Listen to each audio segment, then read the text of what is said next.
이 자리를 만들어주신 분인데 우리 손상훈 원장님 인사 말씀 한번 나눠주십시오. 활용해 주십시오. 네, 반갑습니다. 참여불교 저희가 이제 불교계 시민단체 부설 전문기관의 교단자입니다. 손상훈입니다. 이 공간이 원래 시민단체들을 위한 전문 교육장으로 해서 2006년에 이렇게 열었었는데 지금 이렇게 약간의 공연도 하고 하는 종합 문화 공간이 됐는데요.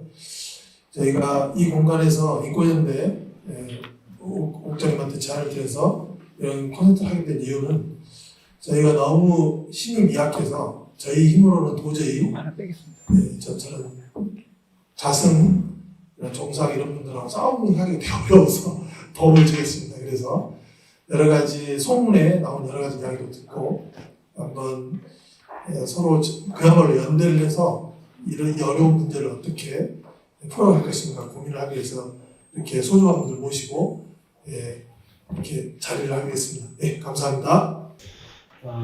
지금부터 시작할 텐데요. 일단 저는 사회를 맡게 된 인권연대 장학이라고 하고요. 네, 그 다음에 함께해 주신 분들 소개해 드릴 텐데 가나다 순으로 하겠습니다. 디모데 목사님인데 그 다음에 마침 그렇게 앉으셨네요. 지성용 신부님. 네. 진효수님. 네. 성함과 법명은 우리가 들었고 어떤 분들인지 각자 자기소개를 좀 듣도록 할 텐데요. 1분 자기소개 시간입니다. 이번에는 역으로 죄송합니다. 마이크 잡으셨는데 진우스님부터 아까 진우스님하고 지성용 신부님을 보고 김 목사님이 같은 종씨예요 이렇게 말씀하시니까 나는 지가 아니라 진짜 바보 같다 할 때 진이라고 이렇게 소개를 하시더라고요. 네, 진우스님 멋진 소개 부탁드립니다. 예, 진짜 웃자. 제 이름은 진짜 웃자인데 요즘에는 울고 싶은 생각밖에 안 들고 있습니다. 세상을 걱정하다 보니까 그렇게 됐는데요. 동국대에서 교법사 하고 있는 진우라고 합니다. 감사합니다. 잠깐만요, 선생님. 그 1분을 좀 채웠으면 좋겠는데. 저 1분 된 것 같아요. 아니, 안 됐습니다. 그러니까 교법사면, 학교에서 학생들을 좀 돌보는 종교 지도자 역할을 제도적으로 하시는 거. 이렇게 설명하면 됩니까? 예, 종립학교인 동국대학교에서 학생들과 그리고 교직원들 그리고 교원들을 위해서 법회를 보고 있습니다. 이제 요즘에는 못 보고 있습니다. 네네, 코로나 때문에? 아니요, 제가 딴 얘기 할까봐 겁나서 저한테 법회를 안 맡기고 있어가지고 요즘에는 동국대에서는 법회를 못해서 평화마당에서 법회를 하고 있습니다. 유튜브를 통해서. 그래서 좀 더 많은 사람들을 갑자기 만나게 돼가지고 너무나 감사한 마음밖에 안 들고 있습니다. 교법사로 되어 있는데 실제 일은 못하는 스님. 일은 잘하는데 일을 안 맡긴 거라고 얘기를 좀 해주셨으면 감사하겠습니다. 어쩌다 이렇게 됐는지 좀 이따 듣도록 하고요. 지성용 신부님도 소개해 주십시오. 안녕하십니까. 저는 인천교구 지성용 신부입니다. 1분을 채워야 되는데 무슨 말을 해야 될지 난감하고 저는 인천가톨릭대학교에서 사제양성 우리 신부들 만드는 학교에서 7년 동안 학생들에게 영성 신학 강의를 했고요. 그리고 이후에는 지금은 인천에 있는 인하대학교에서 인문융합치료 전공 석사 박사과정에 있는 학생들 지도하면서 이제 현재 한국영성심리분석 상담학회 학회장으로 일하고 있습니다. 무엇보다도 오늘 여기 제가 왜 초대됐는지는 잘 알지 못하겠지만 뒤에 있는 그림들을 보니까 심각하구나 문제와 천주교회 또 종교의 사회적인 역할이 무엇인가 정교분리라고 하는 얘기를 듣다가 근데 우리를 여기 왜 불렀지 이런 생각도 하면서 오늘 이 문제를 함께 이야기하면서 좋은 대답도 얻어가고 또 함께 많이 배우려고 자리에 왔습니다. 반갑습니다. 신부님 혹시 대통령 부인 김건희 여사와 가까운 사이 김건희 각별한 사이? 각별한 건 없는데 아, 네. 늘 이렇게 눈여겨보고는 있습니다. 이 현상에 대해서 연구하고 또 하는 말, 이야기, 어딘들 또 최근에 천공이라든지 네. 또 나는 신이다 넷플릭스를 통해서 나왔지만 우리 사회의 종교 문제가 사실은 상당히 심각하다. 이제 단순히 이제 뭐 종교 분리 문제 자체가 아니라 사회학적인 연구가 필요하고 또 대처가 필요한 시점이 되었구나라는 심각한 문제를 갖고 있습니다. 건의하구나 그런 생각이 없습니다. 건의하고는 네. 이라는 건 개인적으로 말씀하신 거니까 천주교의 공식 입장이 아닙니다. 각자 농담입니다. 우리 목사님 인사해 주시죠. 네, 안녕하십니까. 저는 평안나무 기독교 회복센터 소장 김디모데 목사라고 합니다. 한국교회가 이 소위 정강훈 씨로 인해서 욕을 처배기로 먹고 있죠.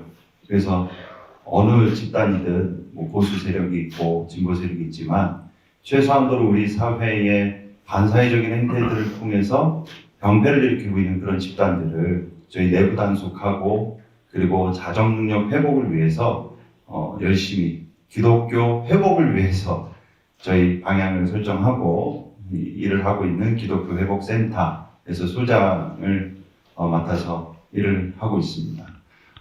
저희가 하는 일은 주로 쉽게 말씀드리면 정강훈 씨랑 개싸움을 하고 있다고 보시면 될 것 같습니다. 개싸움이요. 네, 저희가 소송을 한 18개를 하고 있거든요. 정강훈 씨하고요.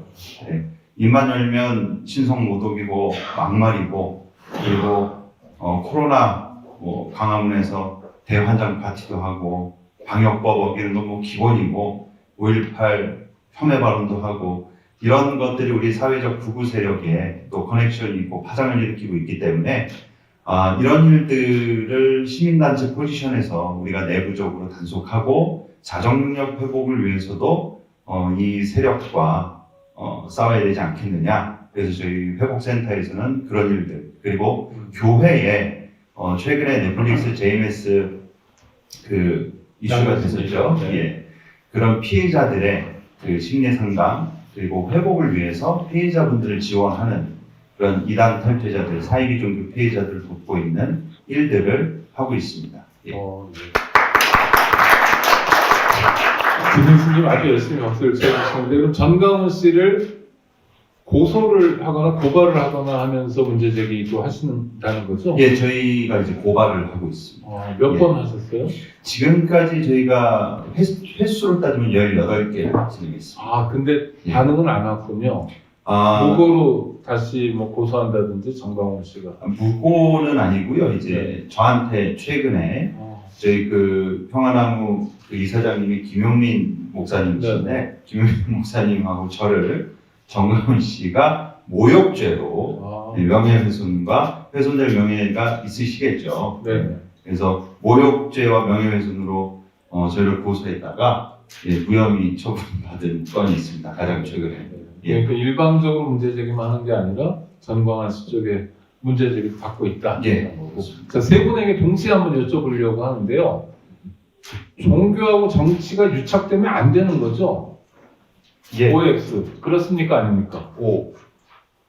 네, 죄송합니다. 네. 아까 시작 전에 말씀을 드렸었는데 이게 상당히 지금 사실은 간단한 문제일 수도 있는데 더 복잡한 문제가 여러분들 잘 알고 계시는 프란치스코 교황님께서 2013년도에 11월에 이런 말씀하십니다. 그리스도교 신자들은 정치에 적극적으로 참여해야 한다.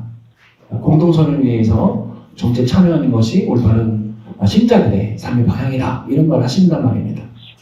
이제 과연 이렇게 되었을 때 오늘 제가 던지는 이제 어쩌면 질문일 수도 있겠지만 사실은 정치에 적극적인 참여를 오히려 저희 천주교에서 요구하고 있거든요. 근데 지금 이 분리라고 하는 말이 나오는 까닭은 그 종교의 어떤 긍정적인 기능, 사회를 정화하는 기능과 사회의 예언자적 기능을 하는 것이 아니라 오히려 권력을 더 강화시키고 권력을 은폐하고 또 그 힘을 어떻게 보면 오용하면서 자신들의 이익을 추구하는 이러한 종교 세력들이 문제가 되기 때문에 지금 그 폐단으로 아마 이런 문제들이 지적되고 있지 않는가. 종교와 정치가 분리되는 것은 권력이 어떤 힘이 있는 곳에 붙었을 때의 이야기겠지. 사실은 고통받고 있는 많은 민중들과 함께 결합하는 것은 종교의 사명이자 역할이 아니겠는가 이런 생각들을 해보는 거죠. 네, 중요한 포인트 차이를 짚어주시는 거죠. 정치에 관심을 갖지 마라는 게 아니라 제대로 관심 갖고 참여해야 되는데 유착은 안 된다. 예, 스님. 저는 질문에 그러니까 정치 권력과 종교 권력이 유착을 하면 안 되느냐, 되느냐라고 물으셨으면 제가 정확하게 안 된다라고 말씀드렸을 텐데 정치와 종교가라고 얘기를 했기 때문에 네. 그 관계가 좀 모호해지는 것 같아서 대답을 시원하게 못 드렸습니다. 네. 그러면 말씀을 주시죠. 그러니까 네. 일반적으로 종교인들은 정치에 관심 가지면 안 돼. 우리가 뭐 이를테면 동창들 만나도 흔히 절대로 우리 저 종교 얘기랑 정치 얘기하면 안 돼. 이런 얘기도 하잖아요. 그리고 사찰에서 뭐나 성당 교회에서 정치 얘기하면 금기시하고 이런 것도 많은데 예. 실제로 불교의 관심은 어떤 겁니까? 정치에 대해서 관심을 가져야 돼요? 무관심해도 돼요? 어때요? 중생이 사는 문제에 있어서는 반드시 관심을 가져야 되죠. 인천의 복을 위해서, 이익을 위해서 부처님의 법을 펼쳐야 되기 때문에 반드시 이제 가져야 된다고 생각합니다. 저는 정교 분리 얘기를 들으면 이게 정확한 비유인지는 모르겠습니다만은 금주법 생각이 납니다. 네. 그러니까 1920년대에 미국에서 있었던 금주법을 보면 금주법 시대에 제일 돈을 많이 벌었던 사람들이 마피아들이라고 해요.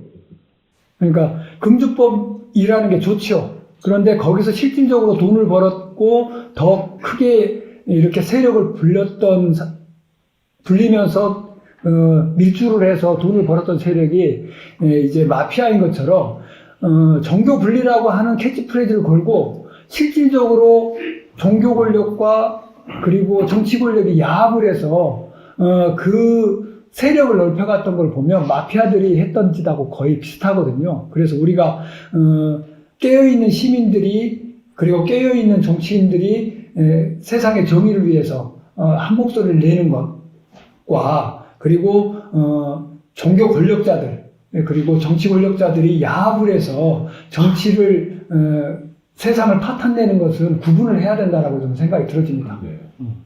우리 목사님은요? 예. 이 정교 분리를 누가 쓰느냐에 따라서 달라집니다.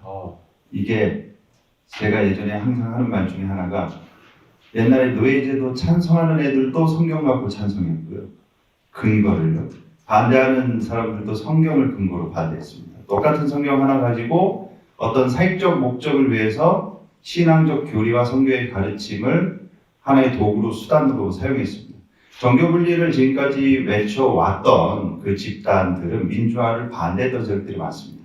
지네들한테 잘못이 문제가 돼서 공론이 되거나 뭔가 이게 부설수에 오를 것 같으면 종교는 정치에 관여하지 마라. 이런 식으로 종교 집단에 의해서 정치 권력이 부패한 짓을 했을 때 비판받는 것을 쉴드치거나 옹호하거나 피해 나가기 위한 수단으로 정교분리 원칙을 내세우는 것은 문제가 있지만 과도하게 특정 정치 권력과 부패한 권력의 어떤 커넥션과 사익을 위해서 정교분리를 지향하는 것은 올바른 것이죠. 그러나 그것이 어떤 사안에 따라 케이스 바이 케이스로 악용될 수도 있기 때문에 기독교에서 제가 기독교를 대표하지는 않지만 근본적 원칙은 기독교는 우리 사회 정치 집단과 세력들이 소위 기독교적 가치, 그러니까 공공의 이익과 공공의 선을 배반하고 부패와 범죄 행위와 구조학을 강화시키는 잘못된 길로 가고 있을 때 비판자 역할을 하면서 그 정치에 참여하면서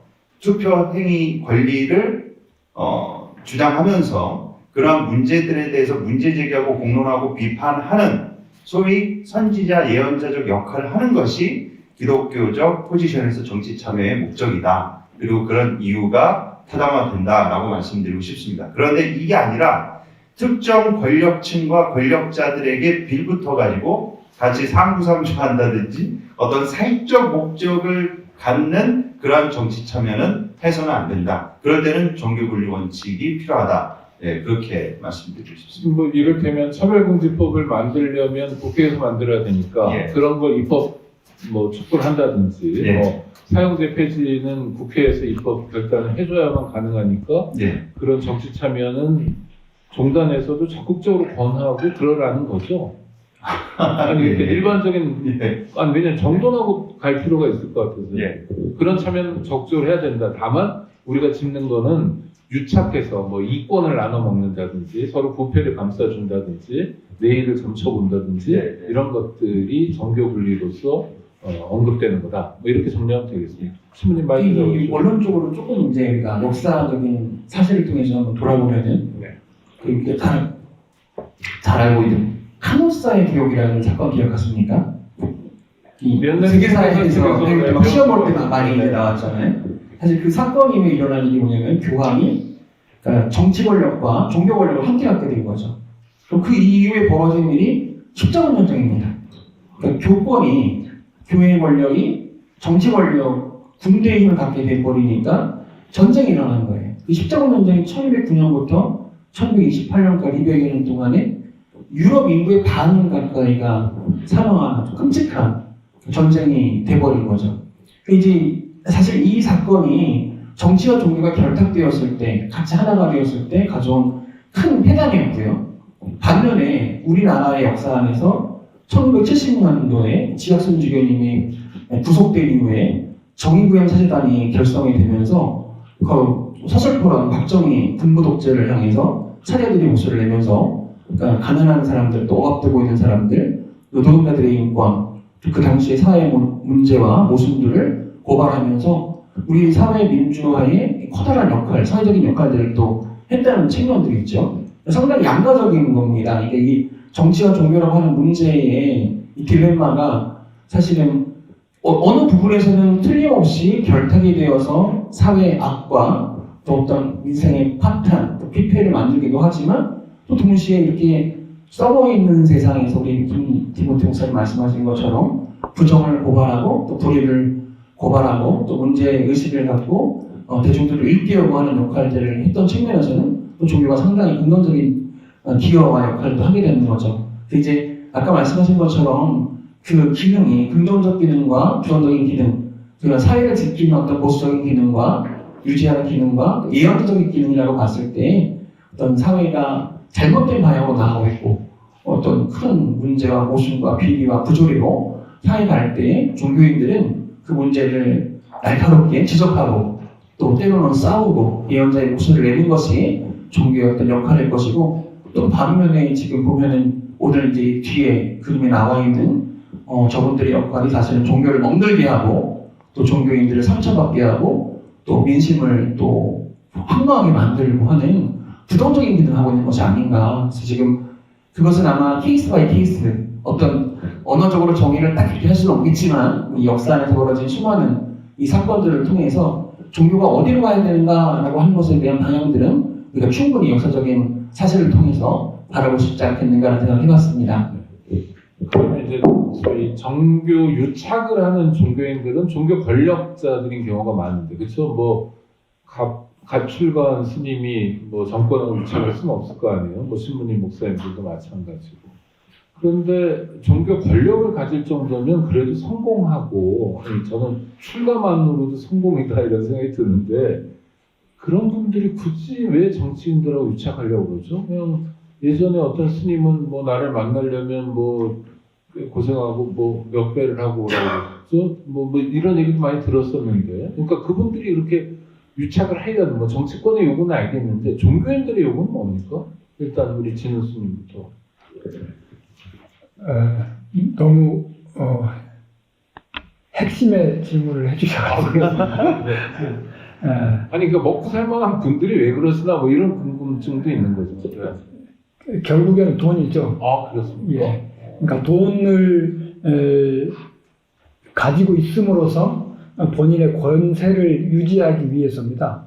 그러니까 아까 신부님께서 지금까지 정교 분리에 대한 카톨릭의 역사를 얘기해 주셨는데 아마 요 근래에 최근까지도 가장 강력하게 정교 분리를 외쳤던 종교가 사실은 불교입니다. 여러분들 다 아시다시피 조선시대에는 도척제가 있고 저도 지금 사대문 안에 있는데 불과 100몇 년만 해도 저희 스님들이 사대문 안에 못 들어왔어요. 정책적으로 그래서 그 얘기는 그 유교 정권에 의해서 불교가 탄압받았었고 그 탄압받던 시기를 바로 지나자마자 일본에 의한 또 점령기에 있으면서 사찰령이라고 하는 또 그 악법에 의해서 주지 스님들 임명을 총독부에서 해줍니다.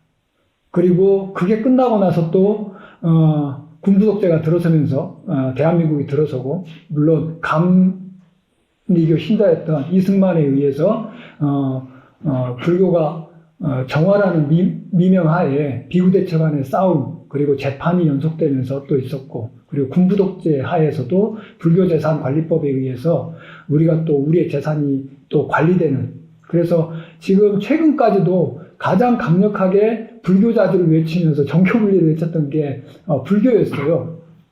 그런데 대단한 게 윤석열이 참 대단합니다. 불과 거의 1년 만에 시민사회에서 종교와 불교가 정치와 불교가 이렇게 떨어져야 된다라고 하는 얘기가 나올 정도로 자기의 입장이 아니라 국정농단의 차원에서 불교가 너무 개입해서 정치를 사회를 이렇게 나라를 힘들게 하지 않느냐라는 방향으로 지금 바뀌었을 정도거든요.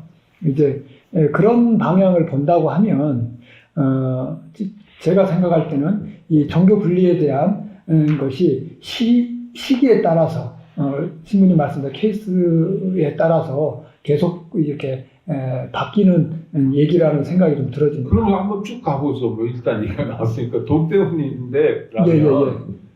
지금 제가 굉장히 궁금해하는 우리 머리 기른 자승 스님 같은 경우에는 예, 돈이 많은 분이죠. 예. 돈을 많이 동원할 수 있는 분이죠. 예, 맞습니다.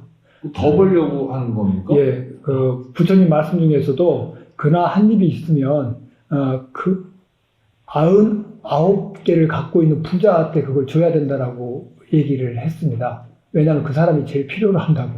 그러니까 돈이 많아서 이 사람이 인심이 있는 게 아니라 돈이 많을 수밖에 없었던 이유는 그 사람이 그만큼 욕심이 많았던 거거든요. 그러니까 본인이 돈이 많아서 많이 이렇게 나눠주고 했으면은 보살이죠. 그런데 저희가 이렇게 비난을 하고 불교 집안이 이렇게 시끄러워진 거는 그렇게 많음에도 불구하고 계속 불가사리처럼 욕심을 내고 있는 상황이기 때문입니다. 그러면 자승이 그렇게 돈 욕심을 내면 다른 출가자들이 자승에게 줄 습니까?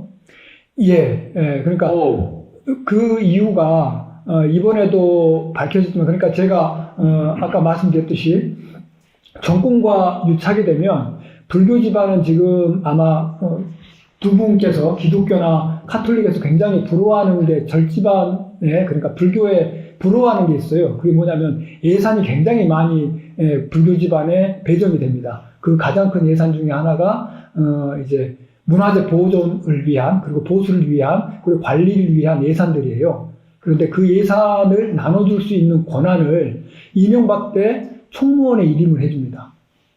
그때 당시에 총무원장이 자승이었고 그러면서 25개 교구 본사들의 할당되는 템플스테이 예산 그리고 문화재 보수 예산, 유지 예산들을 총무원에서 관할을 하는 거죠. 총무원장의 직인 하에. 그러다 보니까 줄을 쓸 수밖에 없었던 거죠. 그러면서 그 나라 돈으로 우리의 세금으로 본인의 세력을 넓히기 위한 줄 세우기를 자승이 해왔습니다. 근데 스님이시죠?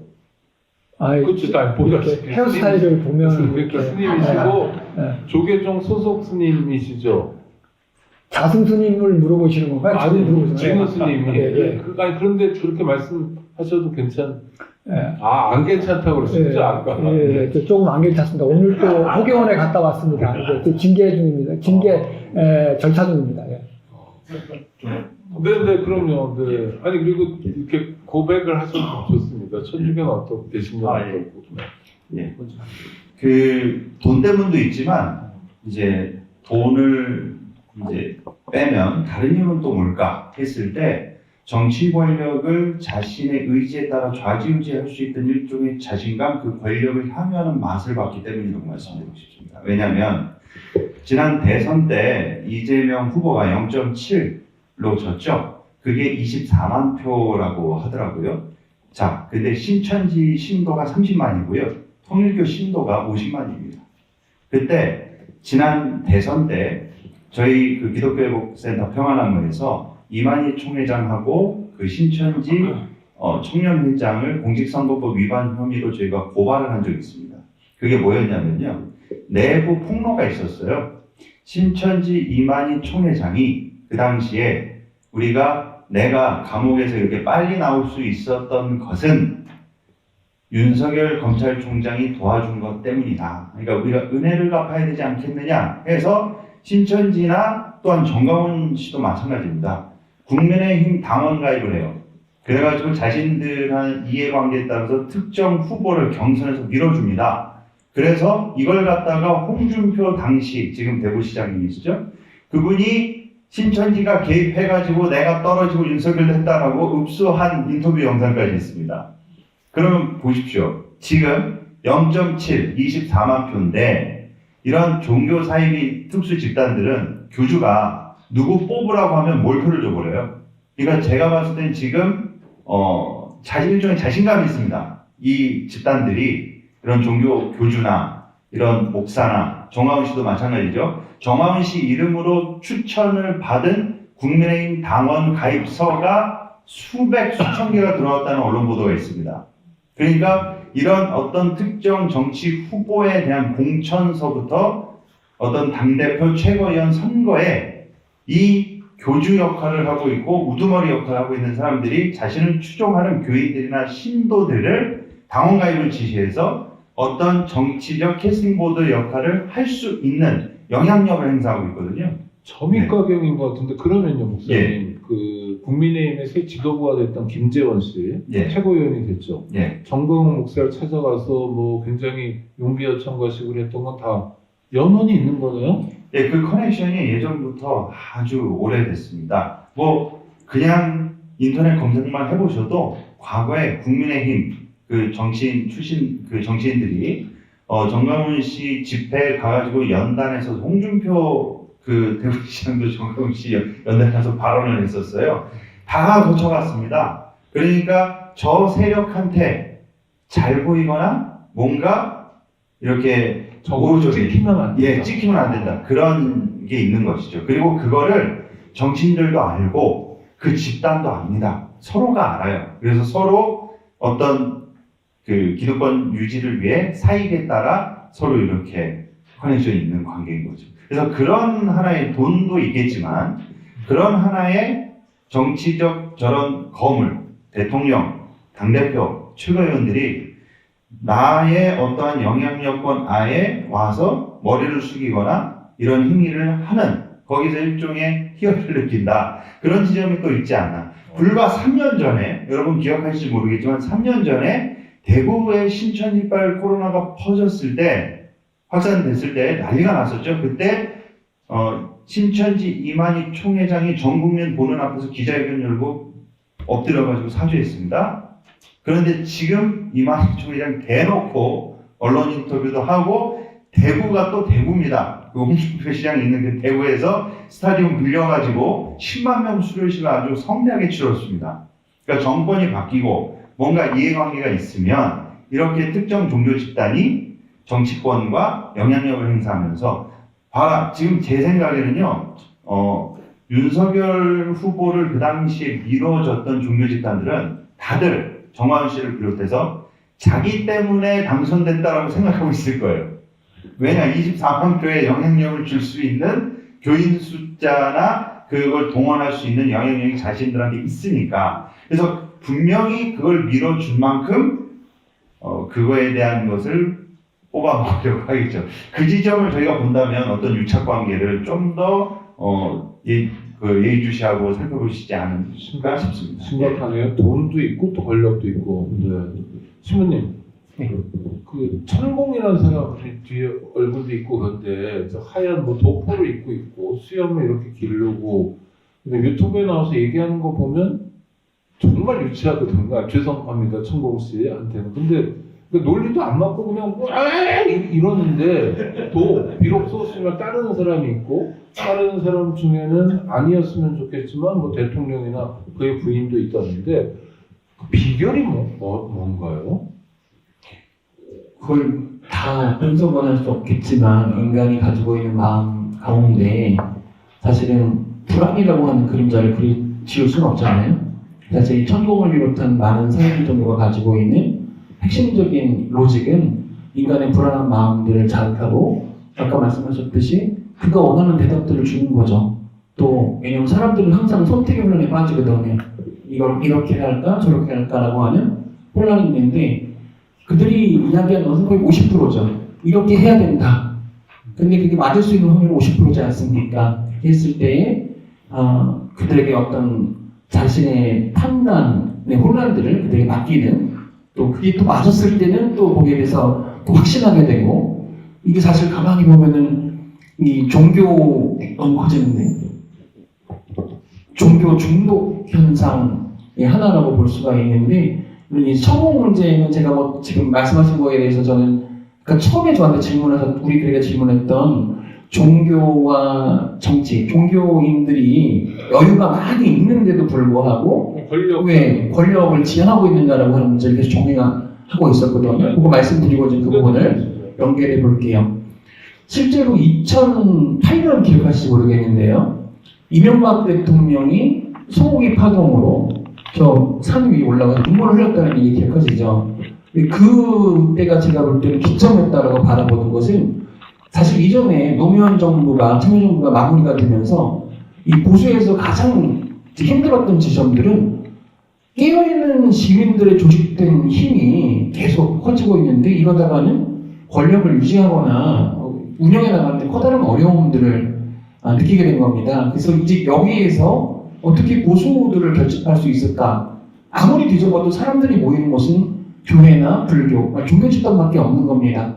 그때부터 뭘 던지기 시작했느냐? 말 그대로 떡고물들 던지기 시작한 거죠. 불교의 템플스테이 예산과 천주교의 수많은 역사 관련된 예산들의 편성, 또 개신교 쪽에서 보여주는 수많은 여러 가지 종교 예산의 편성들 이런 것들이 사실은 지금 우리가 보고 있는 이 종교의 어떤 이 정말 볼 수 없는 이런 현상들만 신천지를 비롯해서 지금 전광훈 목사의 적극적인 정치 개입에 주요 동력들을 만들었던 것은 그때부터 시작되었다. 그러니까 아까 말씀하셨듯이 돈이라고 사실은 종교와 정치의 권력 그 이면에는 종교와 돈의 결탁이 있다라고 바라보는 겁니다. 실제로는 이 신자유주의 이 사회 안에서 돈들이 더 확실한 이윤과 더 확실한 이익을 위해서 움직여 나가는데 그동안 종교 쪽에서 사실은 특히 천주교 같은 경우에는 좀 외부에 있는 돈들을 잘 받아들이지 않았었거든요.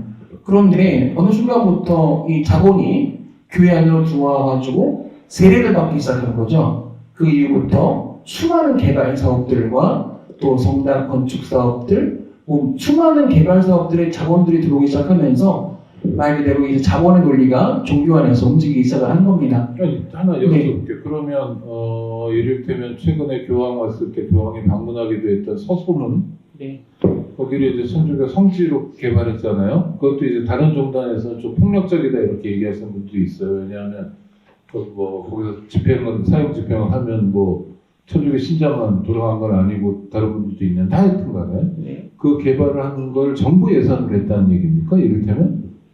막연한 정부 예산만은 아니고요. 천주교회의 예산도 투여가 됐겠지만 그러니까 정부 돈 좀 그게 사실 받아서 쉬운 건 아니겠죠, 그죠? 개발의 시작이라든지 개발의 진행, 또 개발의 수익이 결국 단순한 문제만 아닐 겁니다. 거기에 이제 우리가 알고 있다시피 그 유력한 국민의힘의 정치인들이 개입이 되어 있고 또 그것을 제가 확인될 수가 없는 것들도 말할 수는 없기 때문에 아니 아까 보도를 통해서 나온 역사 것들 관련해서 천주교도 돈을 받기 시작했다는 게 그런 소소문 개발이나 이런 것들을 의미하는 거죠. 각 교구들마다 수많은 개발 사업들이 있죠. 수많은 개발 사업들이 있는데 그 개발 사업들에 이제 문화 관광부를 비롯해서 문화체육부를 비롯해서 정부의 조직들이 필요한 것들을 이제 함께 찾아 나가고 또 거기에 맞게 당근과 채찍을 구사하면서 이 종교들이 이끌어가는 거죠. 그러니까 지금 사실은 제도교회는 그럼 상당한 정도로 길들여져 있다 이렇게 봐도 되겠네요. 그렇게 보시는 게 아마도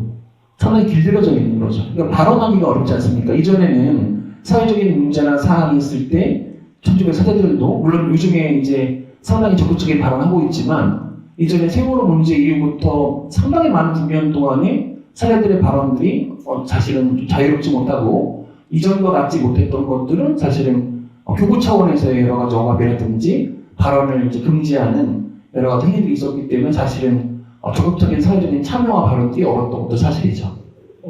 이렇게 새기면 오해인가요? 천주교가 사회 참여를 열심히 하다가 정부 돈에 돈맛을 들이더니 최근 들어서 조금 신부들의 발언을 억압하고 있다. 상당히 어려운 문제인데 네. 신님이 확인을 안 해서 지금 이제 템플스테이가 나왔지 않습니까? 근데 이제 이제 이해가 안 돼. 템플스테이 예산 왜 받아요? 근데 이게 제가 하나 조언을 하면 다른 예를 들어서 꽃동네라고 하는 시설이 있어요. 네네. 뭐 가평에도 있고 충북 음성에도 있지만 가장 대표적인 사회복지 시설에 가는 국가 예산이 적지가 않죠. 그렇죠. 예, 이게 상당히 큰 문제고 지금 뭐 비용 금액을 말할 수 없지만 상당히 큰 돈들이 이제 사회복지 시설들을 통해서 이제 종교기관들로 또 들어오게 되죠. 그 예산의 투명성에 대한 얘기들에 대해서도 내부에서 여러 가지 비판의 목소리가 있지만 사실 그 돈이 들어오는 갈래들 통로들은 상당히 많죠. 우리들에게 뭐 단순한 종교 예산만으로 들어온 건 아니죠.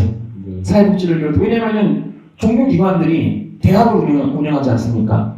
병원을 운영하지 않습니까? 학교들을 운영하지 않습니까? 사실은 동국대학교를 비롯해서 우리 가톨릭계에도 대학교들이 상당히 많죠. 또 가톨릭계의 병원들이 몇 개예요. 맞아요. 대학과 병원, 뭐 수많은 사회복지 시설 이런 데서 정부 예산 없이 돌아가는 데가 어디 있습니까?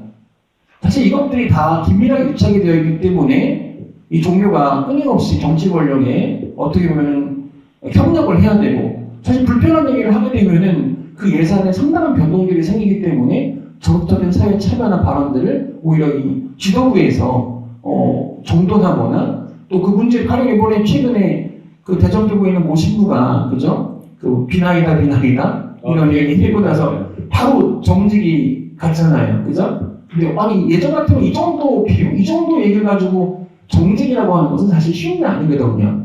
근데 왜 이렇게 급하게 또 빨리 대전교구에서 이 신부를 바로 정직 처분을 해가지고 마이크를 더 이상 쓸 수 없게 만들었는가?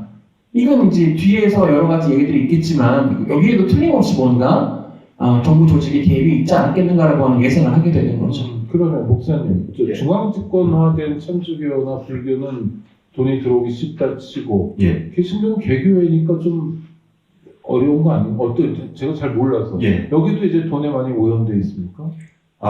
케이스 바이 케이스인데요. 그렇습니까? 예. 네. 대부분의 그 개신교 주류 보수 대형 교회들은 그 정치 권력하고 유착 관계에 있다고 보셔도 무방합니다.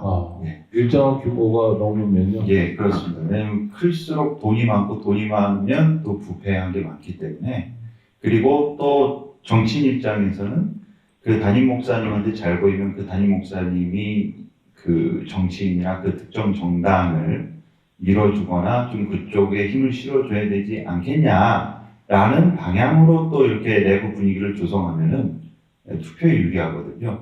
예.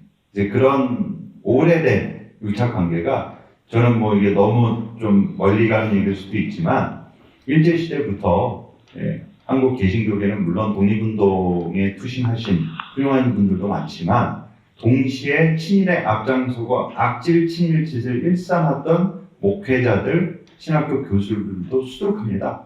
근데 이 사람들이 해방 이후 청산이 안 되고 친미로 탈바꿈해가지고 박정희 독재정권 그리고 신군부에 부역하거나 협조하고 커넥션이 지금까지 쭉 이어져 왔기 때문에 이 맛을 압니다. 예. 그래서 갑자기 이거를 이제 뭐 스님이 고기 맛을 하면 뭐 미친다는 말이잖아요. 예, 그런 것처럼 목사든 성직자든 돈 맛을 받고 이 권력과 좋은 관계를 유지한다 해서 나쁠 게 없기 때문에 교회적으로 봤을 때 교회의 그 교인, 교회의 어떤 문제 그리고 교회 차원의 어떤 여러 가지 다양한 문제가 발생했을 때 정치 권력하고 가까울수록 보호받거나 이 책임을 받을 수 있고 그리고 이 문제가 넘어갈 수 있는 하나의 중요한 그런 역할을 하기 때문에 이 정치 권력의 비판자 역할을 했다가 괜히 밑보여가지고 고문당하거나 만신창이 될 바에 동지와 거수로 삼아서 서로 위기에 처했을 때 SOS 쳐주자. 그래서 예전에 박근혜 대통령 탄핵이 한창 불거졌을 때 김장한 목사, 극동방송 사장 김장한 그 목사 그리고 그 김사만 목사 명성교회 그 원로라는 그 명분으로 청와대 찾아가가지고 또 이렇게 같이 사진도 찍고 대내적으로 어떻게든 이거를 좀 실드 쳐보려고 그런 그 행보들을 보셨지 않습니까? 그러니까 서로 대형교회들과 오래된 권력화된 교회들은 유착관계가 있어 왔고 네. 이미 심화돼 있다. 예, 그렇게 네. 보시면 될 것 같습니다. 지신부님 마이크. 네. 그러니까 사실 우리가 또 놓치고 있는 부분 중에 하나가 뭐냐면요, 이 종교 종교 기관이 가지고 있는 하나의 중요한 기능 중에 하나가 또 하나의 구멍 중에 하나가 뭐냐면은 세금 문제입니다. 그러니까 지금 아까 이제 명성교회 얘기를 했었는데 이전에 그 기사분 한 분이 돌아가신 데 차 안에서 800억이 넘는 현금들이 발견된 사건이 있지 않았습니까? 그러니까 사실 종교가 가지고 있는 돈과의 관계에서는 종교로 들어가는 돈들 또 움직이고 들어갔다가 나오는 돈들 있지 않습니까? 들어가는 돈들이 들어갈 때는 어떤 사람에게서 들어가지고 나올 때는 다 닦여서 나오거든요. 돈의 꼬리표가 잘린단 말입니다. 우리가 말하는 돈 세탁이 가능해지는 거죠. 또 종교는 면세, 세금이 없습니다. 그러니까 가령 무슨 건물을 살 때 취득세라든지 상당히 많은 그런 세제 혜택을 보는 거죠. 그러니까 사실은 이제 비자금을 만들어내기가 가장 용이한 지금 우리 이게 투명해진 사회에서 금융실명제라고 하는 사회 안에서 커다란 연금 자본들이 움직일 수 있는 통로 공간은 사실 지금 종교밖에 없는 거죠.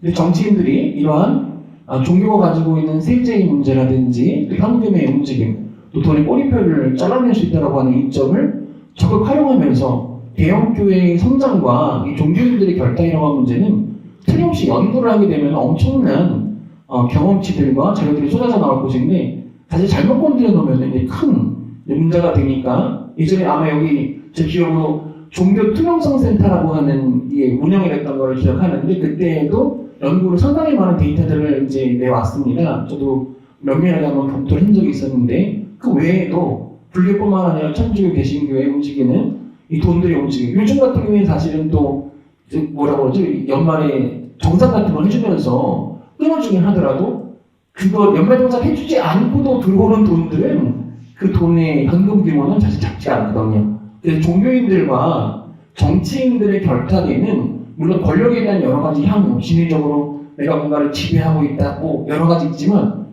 정강 목사 결국에는 보여준 게 뭡니까? 최근에 장애동 개발에서 500억 넘게 받았잖아요. 근데 지금 그것도 또 다른 요구들을 하면서 더 큰 요구를 하고 있지 않습니까? 결국 그들이 지금 소리를 지르고 여러 가지 스트라이크들을 일으키고 있지만 사실 그들을 움직이고 있는 그 밑바탕에는 엄청난 돈의 움직임과 그것을 서울시에서 말 그대로 컨트롤해주지 않으면 어떻게 그 돈들이 가능하겠습니까? 법으로 대법원에서도 180억 정도로 평가를 했는데 때를 쓰니까 500억 넘게 조합해서 돈을 줘야 되는 상황이 되지 않습니까? 결국 우리 여러 가지 이야기들이 있을 수 있겠지만 그 기저에 밑바닥에 보면 템플스테이, 사회복지 예산, 또 수많은 이권들의 그 종교 집단이 가지고 있는 수많은 이해들이 얽혀있기 때문에 결국 그 돈들을 구하는 것, 또 그 안에서 틀림없이 정치인들은 또 뿌째를 떼어가거든요. 그죠? 그래서 이게 사실 종교와 권력의 밀착이라고 하는 측면도 있지만 또 반대편으로 종교와 자본의 밀착이라고 하는 측면도 간과해서는 안 된다라고 하는 측면을 좀 짚고 싶었던 겁니다. 근데 시절이 뭐 좋았던 시절이 언제였는지 모르지만 안 좋은 시절이 계속 반복될수록 시민들은 종교에 기대고 싶고 저도 개인적으로 뭐 집안일이 좀 있었는데 그럴 때 많이 느끼고 고맙고 위로가 되고 또 근본적인 질문에 대한 답도 구하는데 지금 우리가 나누고 있는 얘기는 사실은 물론 뭐 전문가들이시니까 익숙하겠지만 저 같은 문외한이 볼 땐 참담한 이야기인데요. 스님 유튜브로 제가 보다 보니까 동국대 이사장 자리하고 조계종 총무원장 자리를 비교하셨더라고요. 예. 그 듣고도 이해가 안 되는데 동국대 이사장 자리가 총무원장 자리보다 훨씬 좋다라고 말씀하셨는데요. 왜 그렇죠?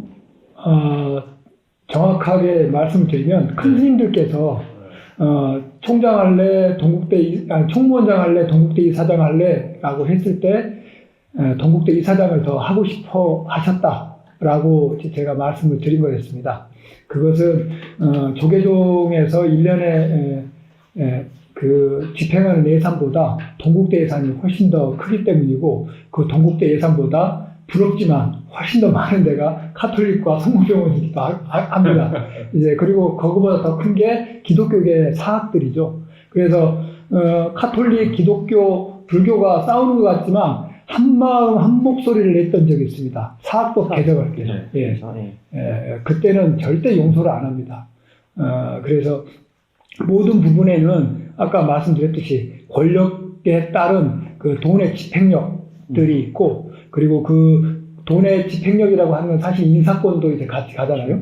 그래서 아까 신부님도 말씀을 하셨지만 돈에는 꼬리표가 없다는 얘기를 제일 많이 듣는 집 중에 하나가 우리 절집안이기도 합니다. 그래서 제일 먼저 문제됐던 게 여러분도 기억하실 거예요. 94년도에 밝혀졌던 서의원 총무원장의 80억 상무대 비리건 그게 사실 정치자금을 세탁해 준 거잖아요. 그래서 이제 조계종에 그걸 비하로 해서 조계종의 개혁 이 문제도 됐고 그리고 747 선거인단으로 들어가서 이명박의 선거를 도와줬던 자승이 이명박하고 한번 대판 싸웠던 적이 있어요. 그게 언제였냐면 템프스의 예산 깎아가지고 그리고 이번에 작년이죠 벌써 작년에 62.8%의 스님들이 다 반대하는데도 불구하고 22년 1월 달에 승려대회를 열므로써 윤석열 정권의 탄생을 시켰다고 자부를 하는 승려대회를 하고 나서 한 100억 가까운 예산이 또 추가적으로 또 확보를 했습니다. 그런 것들을 보면 이 사람들이 이 종교 권력과 정치 권력이 결국에는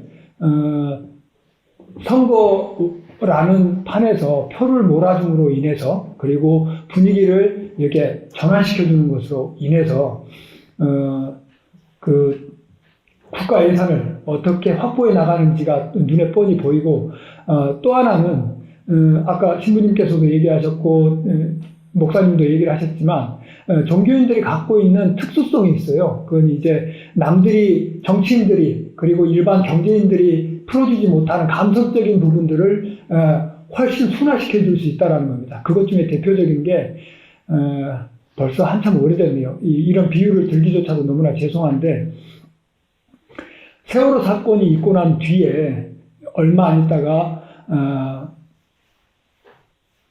초파일 봉축법회를 조계사에서 했습니다. 그때 진짜 몇십 년 만에 아마 제 기억으로는 처음일 거예요. 대통령이 봉축법회에 참가를 합니다. 박근혜 대통령이 봉축법회에 직접 참가를 해서 그 세월호 사건에 고비를 한 번 또 넘어가요. 그때 총무원장이 자승이었습니다. 그리고 얼마 전에 있었던 12.9 참사에 이태원 참사에 유족들도 초청하지 않고 위패도 쓰지 않고 제가 감히 헛제사라고 불렀던 유령제를 지내줌으로써 또 윤석열 정권이 한 번 또 그 고비를 넘어가게 하는 아무도 책임지지 않았잖아요. 행안부 장관이나 경찰청장이나 아무도 책임을 지지 않았는데도 지금 넘어와서 이 지경까지 되게 만드는데 종교인이 해줄 수 있었던 그 감성적인 부분을 건드려준 거죠. 그러니까 불교에서 유령제를 지내주고 난 뒤에 바로 기독교에서 또 그 기도회를 해줬고 카톨릭에서 또 미사해줬죠. 이제 그러면서 종교적으로 죄의 사함을 받는 거예요. 그거를 종교 권력들이 정치 권력에게 베풀어주는 이제 미사고 법회고 예배인 겁니다. 그 범죄 아닌가요? 만약 그런 의도라면 정말 159명의 아까운 청춘들 정말 뭐 마지막 사랑하는 사람들하고 작별 인사도 못하고 죽어갔던 순식간에 죽어갔던 아픈 영혼을 위한 미사라면야 정말 종교인들의 본래 사명이지만 그게 아니라 정권 감싸기 차원이라면 범죄 아니에요? 죄. 해당 항목에 법률이 있다면 적용하고 싶어요. 그래서 범죄로 처벌을 하게 하고 싶은데 이 말 그대로 종교 분리 때문에 이 종교적인 행사에 있어서는 또 법률의 잣대를 대기가 굉장히 힘든가 보더라고요. 그러니까 범죄는 아니더라도 흔히 우리가 말하는 죄이긴 하잖아요. 적어도 저는 그걸 사기라고 부릅니다. 사기. 네. 천주교에서는 명동성당에서 미사할 때 그 강론이라고 하죠. 하시는 분이 윤석열 대통령 앞에서 뭐라고 그랬냐면 국론이 분열되면 안 된다. 이태원 참사 직후 미사였어요. 그래서 정말 깜짝 놀랐는데 그런 게 이제 이를테면 정권에 대한 축복이겠죠? 그게 어려운 게 아마 미사 때 그 서울대교구장이었던 정론백주교님 발언 같은데 이게 사실 그 부분은 그 분의 역사 인식이고 그분의 이제 의견이겠죠. 그 자체가 뭐 교회의 가르침에 근거한 것도 아니고 어떤 성경 구절에 근거한 것도 아니고 사실은 불의한 권력과 불의한 정치적인 행위에 대해서는 성경 안에서 끊임없이 지금 하느님의 심판과 또 축벌을 받거든요. 모든 성경을 돌아다보면. 근데 그날 어떻게 이제 그런 발언이 또 이제 포테이션이 돼가지고 보도가 되고 사실 우리들도 그 지금 말씀하신 그 부분을 들으면서 상당히 이걸 어떻게 이해해야 될까. 하지만 이제 서울 교구장 그 분의 의견이 이것이 가톨릭 교회의 전체적인 입장이다라 보기에는 사실 쉽지는 않습니다. 근데 그렇게 요즘 최근에 가톨릭 교회 내에서도 마치 우리 세상의 여야의 어떤 분열처럼 지금 그렇게 말씀하시는 신부님도 상당히 많이 늘어나고 있고 또 그거와 반할 또 내부의 이제 갈등도 없지 않은 것도 사실입니다. 네. 예전에 세월호 참사 났을 때 이제 그 박근혜 대통령이 전 대통령이 그때 조계사였나요? 예. 갔지만 그 명성교회 예배도 또 참석을 했습니다. 그때 이제 김사만 목사가 대한민국을 살리기 위해서 아이들을 뭐 하나님 희생시켰다 그런 말도 안 되는 저는 미치지 않는 이상 그런 말을 할 수 없다라고 표현하고 싶습니다. 그런 말들을 했는데 그분들은 그런 신앙관이 진짜 진심으로 그렇게 하는 측면도 있는 분들이 실제로 계십니다. 그러니까 이게 참 무서운 거예요. 단순히 종교 권력을 쉴드 쳐주고 종교 권력을 옹호해주고 위기를 모면해주기 위해서 립서비스를 하는 차원으로 하는 사람들도 있는데 동시에 진짜 그런 잘못된 신앙관이 뼈속 깊이 배어있는 사람들도 실존합니다. 그러니까 그런 발언들이 서슴없이 나오는 것이고 거기에다가 아멘으로 화답하는 그런 참담한 게 지금 한국교회 현실 안에서 종교계 현실 안에서도 동일하게 그런 모습들이 나타나고 있다는 것이죠. 그러니까 그런 것들을 바로잡는 거죠. 너무 못 찾겠었어요. 아니 그 세월호 희생자들이 우리 공동체를 위해서 희생했다. 라는 건 할 얘기가 아닌 정말 짐승의 말도 못한 것 같은데 만약 희생을 해야 된다면 종교인들이 먼저 희생해야 되는 거 아닙니까? 맞습니다. 김 목사 같은 사람이?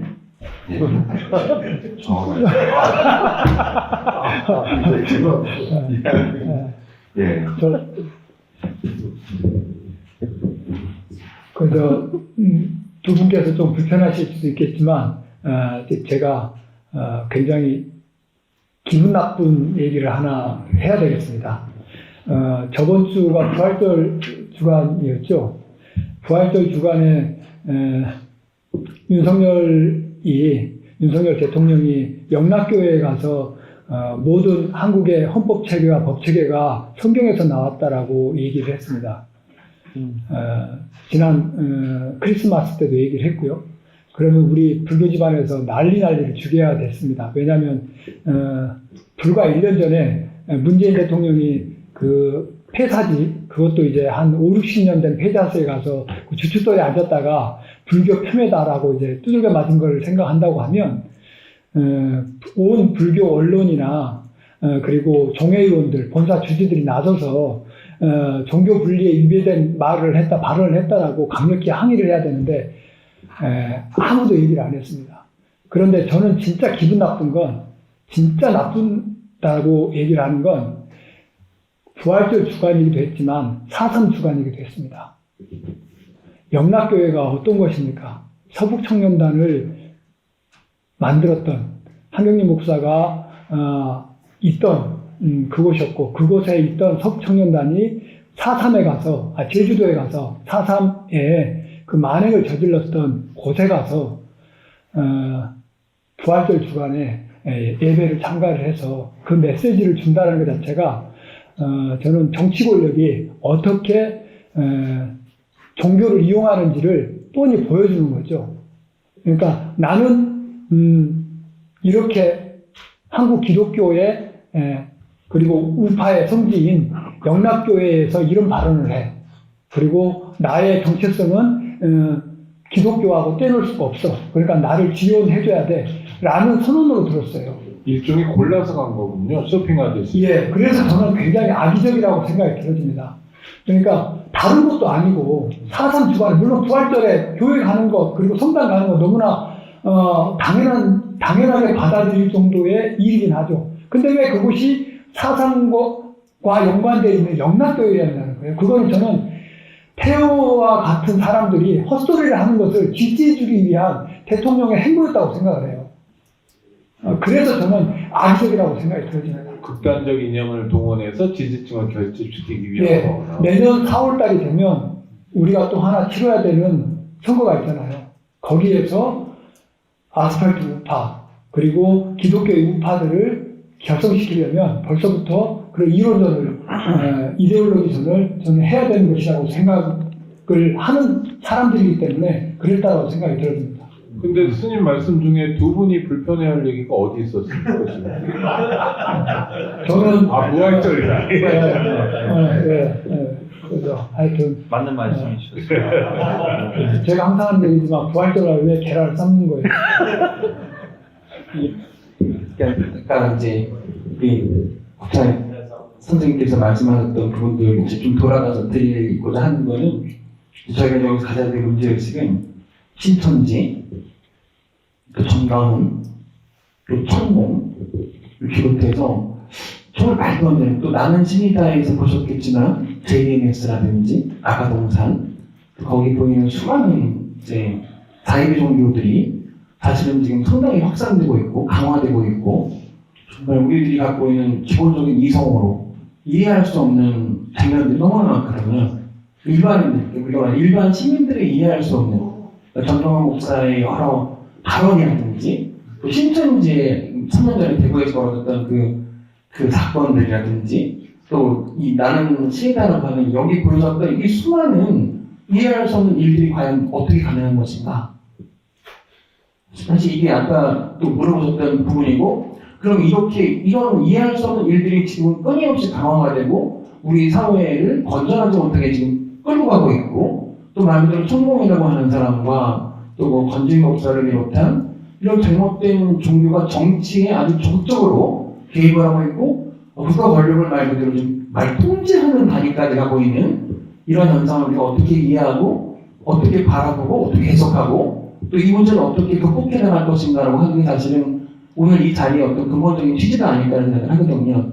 먼저 저희가 이제 학자의 입장에서 바라볼 때 일단 그리스도 교회, 개신교 또 천주교 갖고 있는 논리적인 가장 커다란 이제 함정은 뭐냐면은 그리스도 교회는 사실은 이 세계를 바라보는 입장에서 이론법적인 이제 판단들을 하게 돼요. 선과 악, 빛과 어둠, 천사와 악마, 선인과 악인. 이게 딱 이게 두 개가 있는 겁니다. 천사와 악마가 있는 겁니다. 그러니까 이제 우리들이 정가원이 천사면 문제는 악마가 되어야 되는 거예요.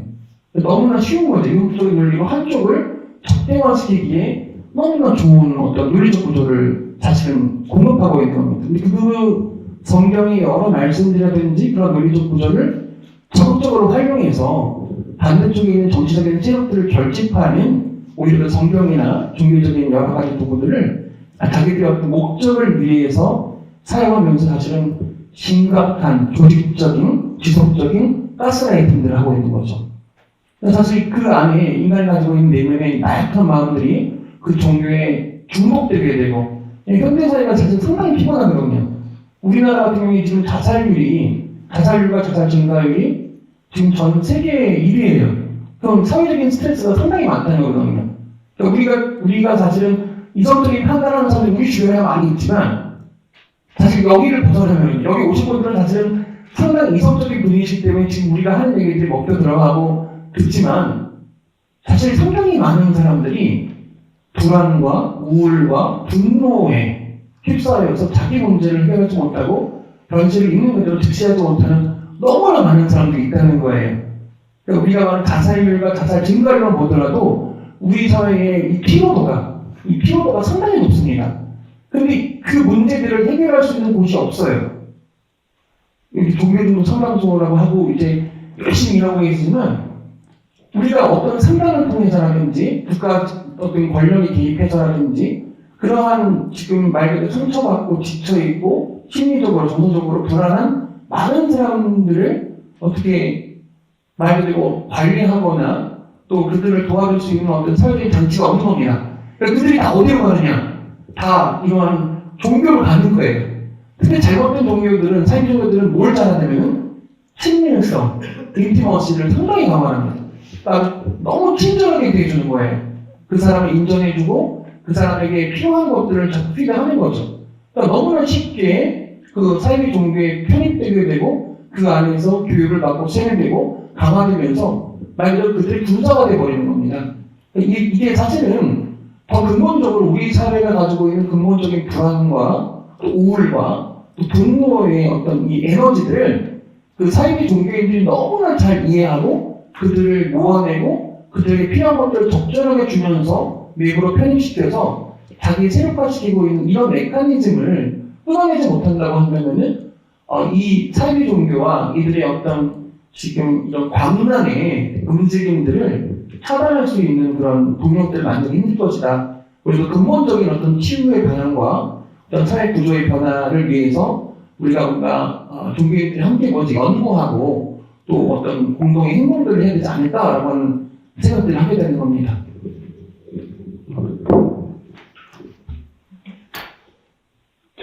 네, 마이크 받아주시죠. 근데 사이비가 그렇게 판치는 건 사실은 죄송합니다만 제도 종교랄까, 기성 종교랄까 이런 곳이 자기 역할을 못해서다라고 봐도 크게 틀리지 않은 거예요. 정확한 얘기가 지금 가령 천주교회에서 주일미사에 참여하는 신자 수가 8%예요. 코로나19에. 신자 대비. 그러니까 100명이면 8명밖에 오지 않는다는 거예요. 그러니까 제가 종교가 갖고 있는 지금 위기가 지금 뭐냐면은 교인들이 자꾸 빠져나간다는 거예요. 근데 그들이 왜 빠져나가는 거냐면 왜냐면은 종교가 이미 중산층들과 있는 사람들의 놀이터가 돼버린 거예요. 그러면 소망교회 소금회라는 얘기 들어보셨잖아요. 소금회가 소금회. 소망교회 금융위원회가 우리나라 은행 이자율 결정한다는 거 아닙니까? 그렇습니까? 예, 그런 얘기들을 하죠. 이제 뭐 시청말로. 고소형 라인도 있어요. 예, 고소형 라인이라든지. 뭐냐면 교회가 예전에 우리 천주교회는 가령 가톨릭 옥린회, 가톨릭 청년회, 가톨릭 빈민, 도시빈민, 천주교 도시빈민회라든지 가톨릭 수많은 가톨릭 노동자를 비롯해서 없는 사람들이 함께 모여서 연대를 했었어요. 요즘 다 싹 없어졌죠. 요즘은 가톨릭 의사회, 가톨릭 고위공직자 모임, 가톨릭 강의사회, 가톨릭 교수회. 이제는 있는 사람들의 모임들은 활성화되고 있죠. 그러나 힘없고 약한 사람들의 모임, 이전에 우리 종교에 기대어서 노동운동과 농민운동과 청년운동을 했던 그 사람들의 가치는 이제 다 사라져버린 거예요. 그러면 그 신학교 다니고 뭐 성경 공부하는 사람들은 예수의 성전정화 사건을 알고 배우잖아요. 두렵지 않나요? 죄송합니다. 그러니까 예수의 성전정화 사건의 핵심 자체가 말 그대로 예루살렘 성전에서 먹고 살던 사람들을 예수님 뒤집어버린 거죠. 그러니까. 말 그대로 끈으로 채찍을 만들어서 두둑에 패고 그리고 막 예. 욕도 더럽게 하잖아요. 그죠, 아주 지독하게 욕을 하시는 거죠. 근데 이 사건이 결국 예수의 죽음을 불러온 거죠. 결국 예수님께서 예루살렘 성전에 올라가신 주간이 지난주 우리가 지냈던 성주간이거든요. 예루살렘에 올라가서 가장 먼저 했던 일이 예루살렘 성전을 피해버린 겁니다. 앞에서 장사하는 사람들을 쫓아내버린 거죠. 이 집은 기도하는 집이다. 하늘의 집이다. 이 집을 너희들은 강도의 소굴로 만들었다라고 하시면서 치시는 거죠. 월화수목 추월을 당하신 겁니다. 결국 그 기득권을 유지했던 사람들이 이 예수의 도전을 심각하게 받아들이고 예수를 잡지 않고서는 우리 종교를 유지할 수 없다. 말 그대로 그 예루살렘의 회당 질서를 유지할 수가 없다라고 하는 판단으로 결국 복음을 말 그대로 사용시키는 이런 어떤 어처구니 없는 일이 일어난 거죠. 그 어처구니 없는 일을 보고 그렇게 살겠다고 다짐하는 사람들이 신보 목사들 아니에요? 라고 묻는 거예요. 그 이제 끊임없이 가지고 있는 실존에 대한 부분들은 가령 저 같은 경우 그렇습니다. 그러니까 끊임없이 가난하게 비우고 겸손하게 이렇게 살아가자라고 하는 다짐을 왜 안 하겠습니까?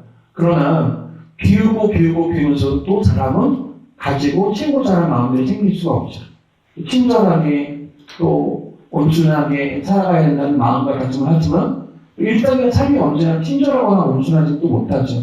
인간이 끊임없이 삶의 어떤 흔들림과 고민들이 있는데 주되게는 우리가 가지고 있는 사회적인 참여의식과 사회적인 방향 또 개인의 어떤 존재가 지향하는 아름다운 삶의 방향으로 나가야 되는데 이게 어느 순간부터 우리도 지금 선란의 코드라는 이제 혼란 속에 있는 것들은 이 사회적인 분위기와 우리들의 어떤 흐름 자체가 무관하지가 않다는 거죠. 네. 우리 스님, 예. 이번엔 좀 불편한 얘기 좀 해주세요. 저는 불편하지 않을 것 같은데 하여튼 그래도 말씀을 좀 드리자면 아까 이 모임 전에 잠시 일찍 와서 우리 김티모데 목사님께서 얘기해 주신 바가 있어요. 아까 이제 나는 신이다. 그렇게 똑똑해 보이고 그렇게 많이 배운 사람들이 왜 그런 사이비 종교에 빠지느냐라고 얘기를 했을 때 이제 목사님께서 뭐라냐 자존감이 낮은 사람들이 요즘에 많아서 그렇습니다. 그런데 전 자존감이 낮은 사람들이라는 얘기를 딱 듣자마자 두 사람이 생각났습니다. 한 사람은 아버지한테 20살 때까지 엎드려 뻗쳐 해가지고 맞았던 애. 그리고 어떤 사람은 이제 어머니한테 계속 그렇게 당하면서 교육받으면서 성형수술을 하면서 이렇게 해서 자기를 이렇게 가꿔야 되는. 지금 스님께서 하시는 말씀은 대한민국 대통령 이라고는 말은 안 했습니다. 근데 제가 생각이 났었습니다. 자존감 낮은 예, 대통령입니다. 그러니까 사람으로 따지면 그렇고 정권으로 따지면 정통성이 없는 이제 정권이겠죠. 그러면 자기 자존감이 낮고 정통성이 낮은 권력이라면 항상 자기에 대한 그 불안함을 어디에서 이렇게 위안받고 싶어 할 겁니다. 그런데 사이비의 특징 중에 하나가 뭐냐면 그 사람에게 진실한 성직자 내지는 종교인이라면 그 사람에게 필요한 얘기를 해주지만 사이비들은 기가 막히게 그 사람이 듣고 싶어하는 말을 해줍니다. 그런데 우리의 지금 사회는 좀 신기하지 않아요? 정광훈이도 그렇고 구원파도 그렇고 그 다음에 카톨릭 그리고 우리 불교 자승까지 해가지고 이런 종교 화합이 없잖아요. 근데 윤석열이가 다 가서도 전혀 엇갈리질 않잖아요. 왜 그러겠어요? 윤석열이가 믿는 거는 성경을 구약을 딸딸딸 외우는 기독교가 아니고 그리고 어머님 아버님 때부터 다녔던 절에 있는 부처님이 아니고 성모 마리아도 아니고 본인들이 추구하는 것은 물욕의 화신이기 때문입니다. 그러니까 돈을 쫓고 권력을 쫓는 사람들이기 때문에 어디 가서든지 그게 다 정광훈이가 쫓는 거나 다승이 쫓는 거나 다른 데서 쫓는 게 겹치질 않는 거예요. 그러니까 이기사 보기에도 편하고 법회 보기에도 편하고 애들 보기에도 편한 거예요. 그렇기 때문에 저는 우리가 언제부턴가 현인 그러면 철학자나 그리고 종교의 지고지순한 마더 테레사 같은 분들을 떠올리는 게 아니라 저기 오마하에 있는 워렌 버핏을 떠올리잖아요. 요즘에 현인 그러면 오마하의 현인이라고 그래서 그게 신자유주의 이후에 우리가 이명박 정권 이후에 이렇게 우리가 받들어 모시고 있는 무한 경쟁 시대에 무한 자본 시대에 우리의 산물이라는 생각이 들어집니다. 그럼 제도 종교가 자꾸 그런 방향으로 가면 정말 종교가 손잡아줘야 될 아까 예전 가톨릭 모습들 말씀하셨는데 그런 분들은 교회 가거나 절에 가서도 더 소외되겠네요. 예, 그렇기 때문에 내주는 거 아닌가요? 그런 식으로? 예, 그렇기 때문에 저희 불교에서 불교 개혁 운동을 하고 우리 아까 저도 요 근래에 이제 우리 처음 들었는데 그저 목사님 네, 하시는 이유도 교회의 기존의 정치, 기존의 정규 그리고 기존의 절 그리고 교회 그리고 성당에서 해주지 못하는 것들을 해줘야 된다라는 목소리들이 나올 수밖에 없는 이유인 것 같기도 합니다. 마이크 잡으신 김에 하나만 더 여쭤볼게요. 저 단순한 질문이어서 죄송한데 스님은 왜 머리를 깎으세요? 아, 물을 저는 아니 그러니까 일반적으로 일반적으로 첫 번째는 유니폼과 유니폼보다 더 센 게 사실은 우리 신부님도 로마카라만 떼면은 신부님인지 교수님인지 구분이 잘 안 가잖아요. 그런데 그렇죠. 네. 스님들은 순복을 벗어도 그래도 한 70%는 의심이 가죠. 네. 유니크한 헤어스타일 때문에. 네. 네. 그러니까 그 유니크한 헤어스타일을 선택하는 거잖아요. 선택하는 것이 아니고 네. 강제되어진 겁니다. 아니, 부처님. 그 출가하면 하는 선택을 하는 거니까. 예. 그럼 왜 머리를 깎냐고요? 예. 뭐 욕심을 끊어버린다 이런 뜻인가요?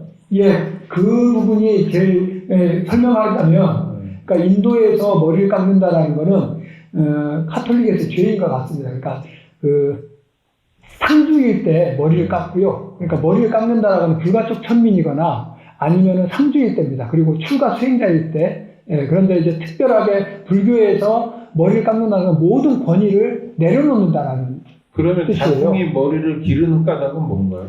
권력을 기르고 싶은 거죠. 그거는 근데 굉장히 중요한 상징이잖아요. 머리를 깎는 게. 예. 그래서 뭐 목욕탕에서도 스님은 알아보고 신부님, 목사님 못 알아보고 이런 거 아닙니까?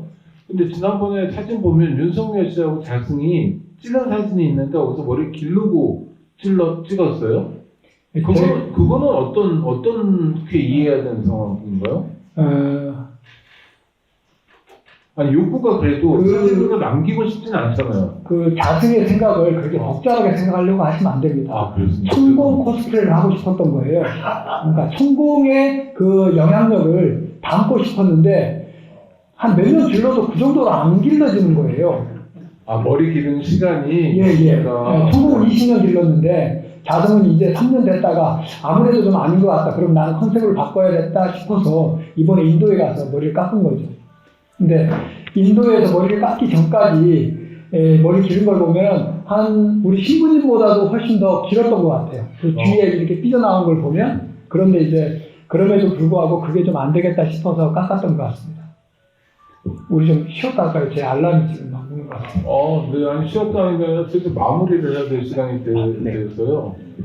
뭐 알람도 울리고 그렇죠. 뭐 생방송의 묘미이기도 합니다. 저는 언젠가 설문을 뭐 전 세계 사람들한테 했는데 당신이 어려운 일이 닥쳤을 때 당신이 기댈 곳이 있냐라는 질문에 대해서 대한민국이 1등을 했는데 거꾸로 1등입니다.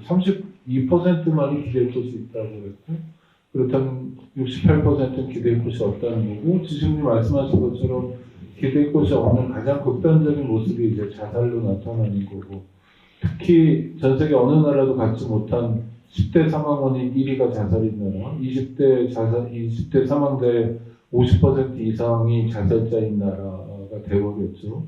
이럴수록 사실은 저희같이 속세에 있는 사람들은 종교가 좀 역할을 해줘서 그래서 뭐 우리가 옛날에 뭐 김산추경, 법정스님 또 뭐 문익환 목사님 하여튼 여러분들 전설 같은 분들을 떠올리면서 그래도 그분들이 계셔서 좀 버티기도 하고 예전에 막 문익환 목사님들이 열사들 이름 절규하는 이런 장면들 지금도 가끔 뭐 찾아볼 수 있는데요. 또 너른 품이 되셨던 스님들 김산추경 하여튼 뭐 여러 분들 덕분에 좀 살기도 하고 숨도 쉬고 그랬는데 종교의 이런 역할은 끝난 거냐 아니면 지금 어떤 과도기냐 그리고 이게 불만 같은 게 생겨요. 지금 이렇게 해주셔야 되는데 그러니까 대통령 앞에서 미사할 게 아니라 미사를 하려면 법회를 하려면 이태원 참사 가족들하고 해야지 그걸 애를 앞서 보낸 부모들이 눈에 밟지도 않나 인간들이 뭐 이런 그냥 답답한 생각 목사님 답답해서 드리는 말씀. 우리 어떻게 해야 돼요 이제? 제가 좀 두섭이 말씀드리자면 어떤 종교든지 간에 우리 사회도 마찬가지지만 그 진보 개혁 세력들은 항상 돈도 부족하고 쪽수도 쌓입니다. 그러다 보니까 뭔 얘기를 하거나 열심히 활동해도 태가 안 나요. 예, 그리고 더불어서 옛날에는 군사정권 때, 신군부 때는 데려가서 고문하고 때리고 엄청 그 잔인한 그 짓을 했죠. 근데 지금은 어떻게 하냐면요. 얘네들이 교묘하게 이제 발달이 되어 진화했습니다. 그래가지고 옛날에는 데리고 가서 협박하고 때리고 물리적 폭력을 동원했다면 지금은 소송을 통해 가지고 밥줄을 끊어놓고 언론을 동원해서 파렴치한을 만들어버려서 사회적 매장을 시켜버립니다. 그럼 아무리 평생을 훌륭하게 살아오고 목소리를 내오고 옳은 길을 걸어왔던 성직자나 정치인들도 한순간에 검언이 맘만 먹으면은 부패한 여기서 모든 검사, 언론이 그렇다는 얘기는 아니고요. 네. 부패한 어떤 악의적 목표를 갖고 한 사람을 매장시킨 건 그냥 순식간입니다. 그러다 보니까 어떻게 보면은 저희 좀 이런 사회적 공의와 정의로움의 길을 가고자 하시는 분들이 예전에 비하면은 좀 더 두각을 나타내지 못하는 경우도 있고요.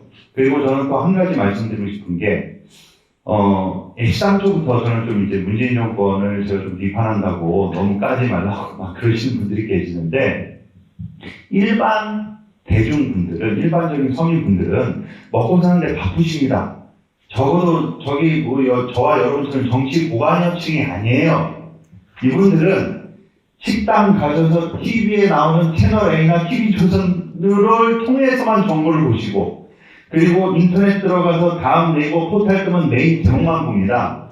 이런 분들은 정치에 평소 때 관심이 없다가 선거철만 되면 그때 잠깐 누구 뽑자고 관심 가지시는 분들이에요. 그래서 저는 문재인 정권이 초창기 때 지지율이 80%에 육박했을 때 검찰개혁, 언론개혁을 신속하게 단행했어야 된다. 근데 그것을 너무 지지부진했고, 물론 그때 이제 180조 이상이 안 됐기 때문에 섣부르게 손대려다가 역풍 맞을 수 있어서 못했다. 또 이제 그런 분들도 계시지만, 그래서 이러한 환경 가운데 제가 가장 우려스러운 것이 뭐냐. 해법을 물어보셨는데 우려를 말씀드리고 좀 죄송한데요. 처음에 예전에 박근혜 정권 때 박근혜 대통령이 국정농단이 있을 때는 국민들이 속은 기분이었어요. 뭐야, 박근혜 대통령을 위해서 라스푸틴처럼 좌지우지하는 최순실이라는 사람이 있었네? 최순실이 이렇게 얘기한 게 박근혜 정권을 통해서 이렇게 실천됐네? 복주머니 얘기하니까 복주머니 나오고, 이 정책 이렇게 하니까 이렇게 하고, 심지어 박근혜 대통령의 연설문까지 최순실이 개입해서 손봤어? 뜨악했어요. 배신당한 느낌처럼 뒤통수 맞은 느낌이었거든요. 그런데 이 윤석열 정권 때는 이미 천공서부터 김만배 녹취록까지 모든 게 이미 아는 상태에 당선이 된 겁니다. 몰랐다가 나중에 한 게 아니에요. 국민들이 대통령이 무궁화 호에 구두 신고 의자에 신발 올리는 사람이라는 걸 알고도 뽑아준 거예요.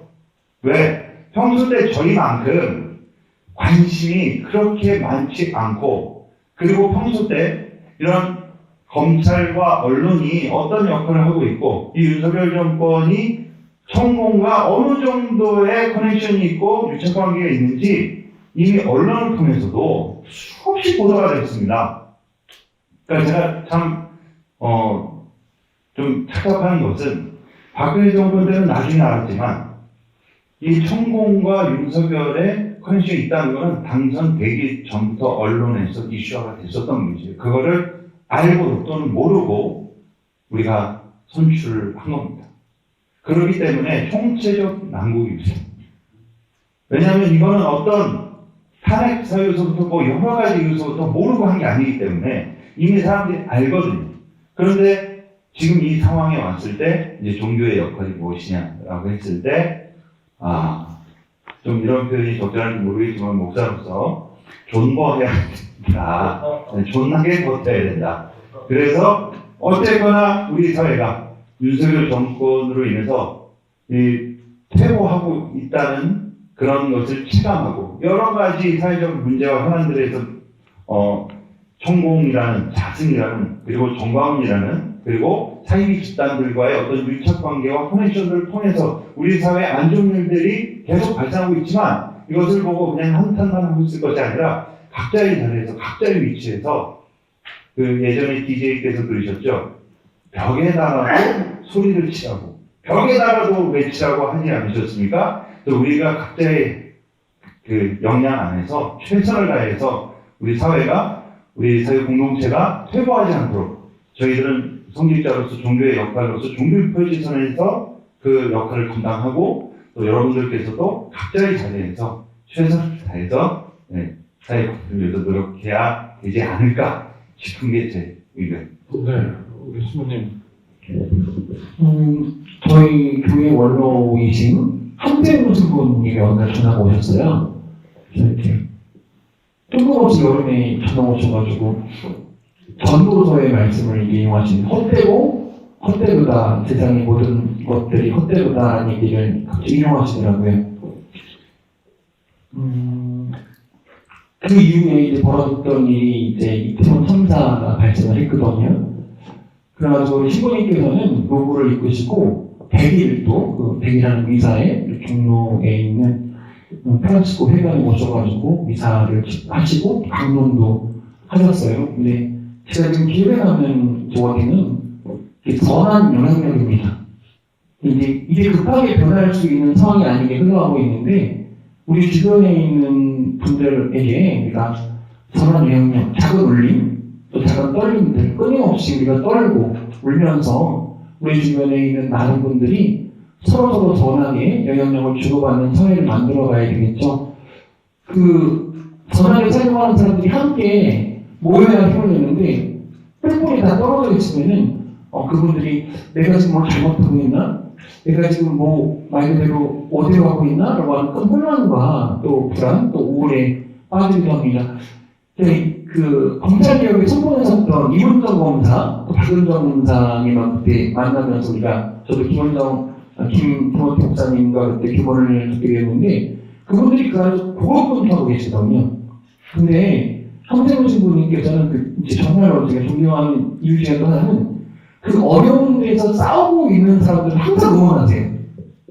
그 어려움과 고난 속에서 버티고 싸움해주는 사람들을 끊임없이 격려하시고 힘내라, 할 수 있다 라고 하는 메시지를 주시는 거죠.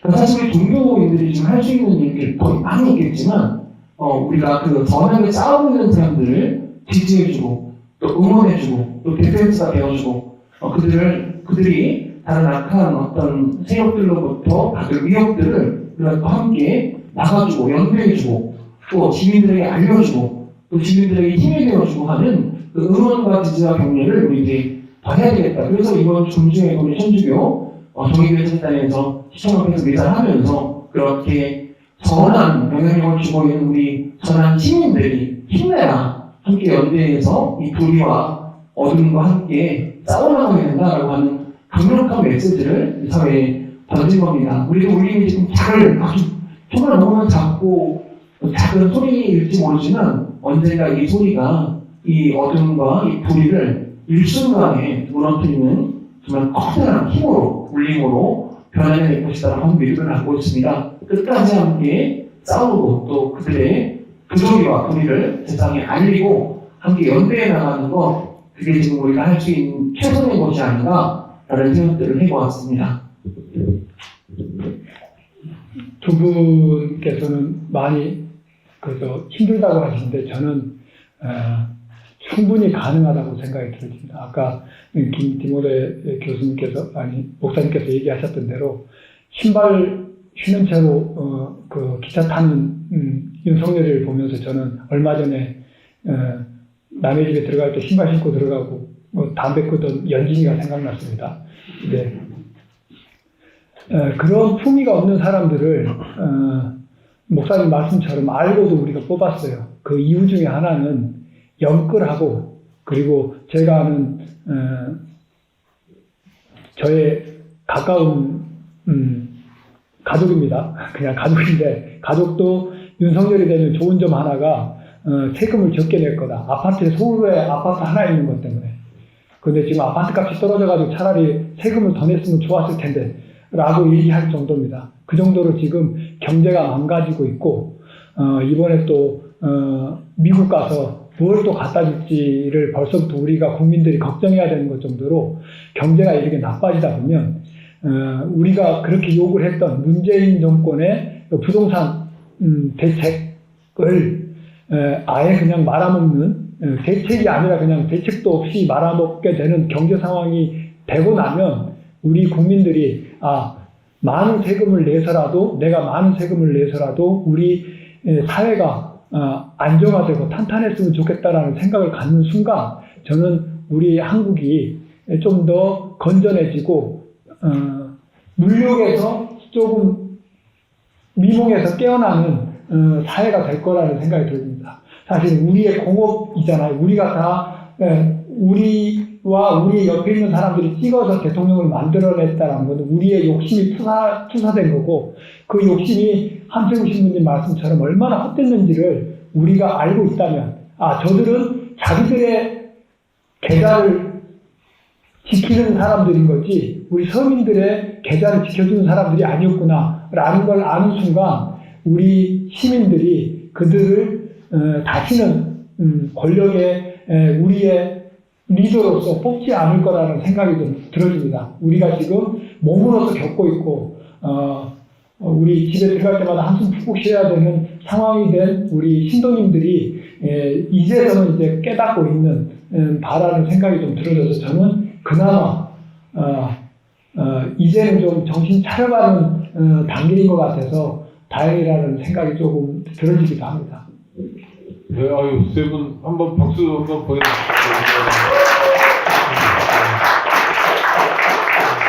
지금 말씀을 듣다 보면 하여튼 윤석열 정권을 극복하는 것도 되게 중요한 과제인데 그것만은 아닌 것 같다. 이를테면 윤석열 정권이 종식되면 더러운 정교 유착은 없어지는 거냐 하면 그것도 별개의 과제인데 좀 여러 가지 숙제가 많은 것 같습니다.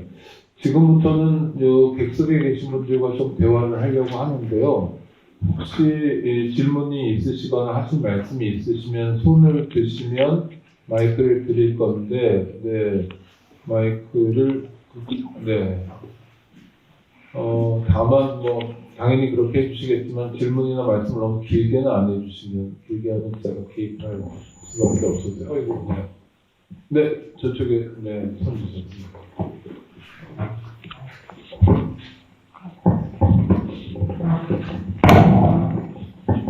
네, 저 향수 TV를 운영하는 운영자이고요. 이거를 꺼버릴까요? 저희가 지금 커서 이게 문제가 아니고 제가 돌린 게 이거 줄여야 되는데 말씀. 네, 그냥 이렇게 말해주는고요. 네. 그 마이크를 쓰시면 요거 잠시 끄죠.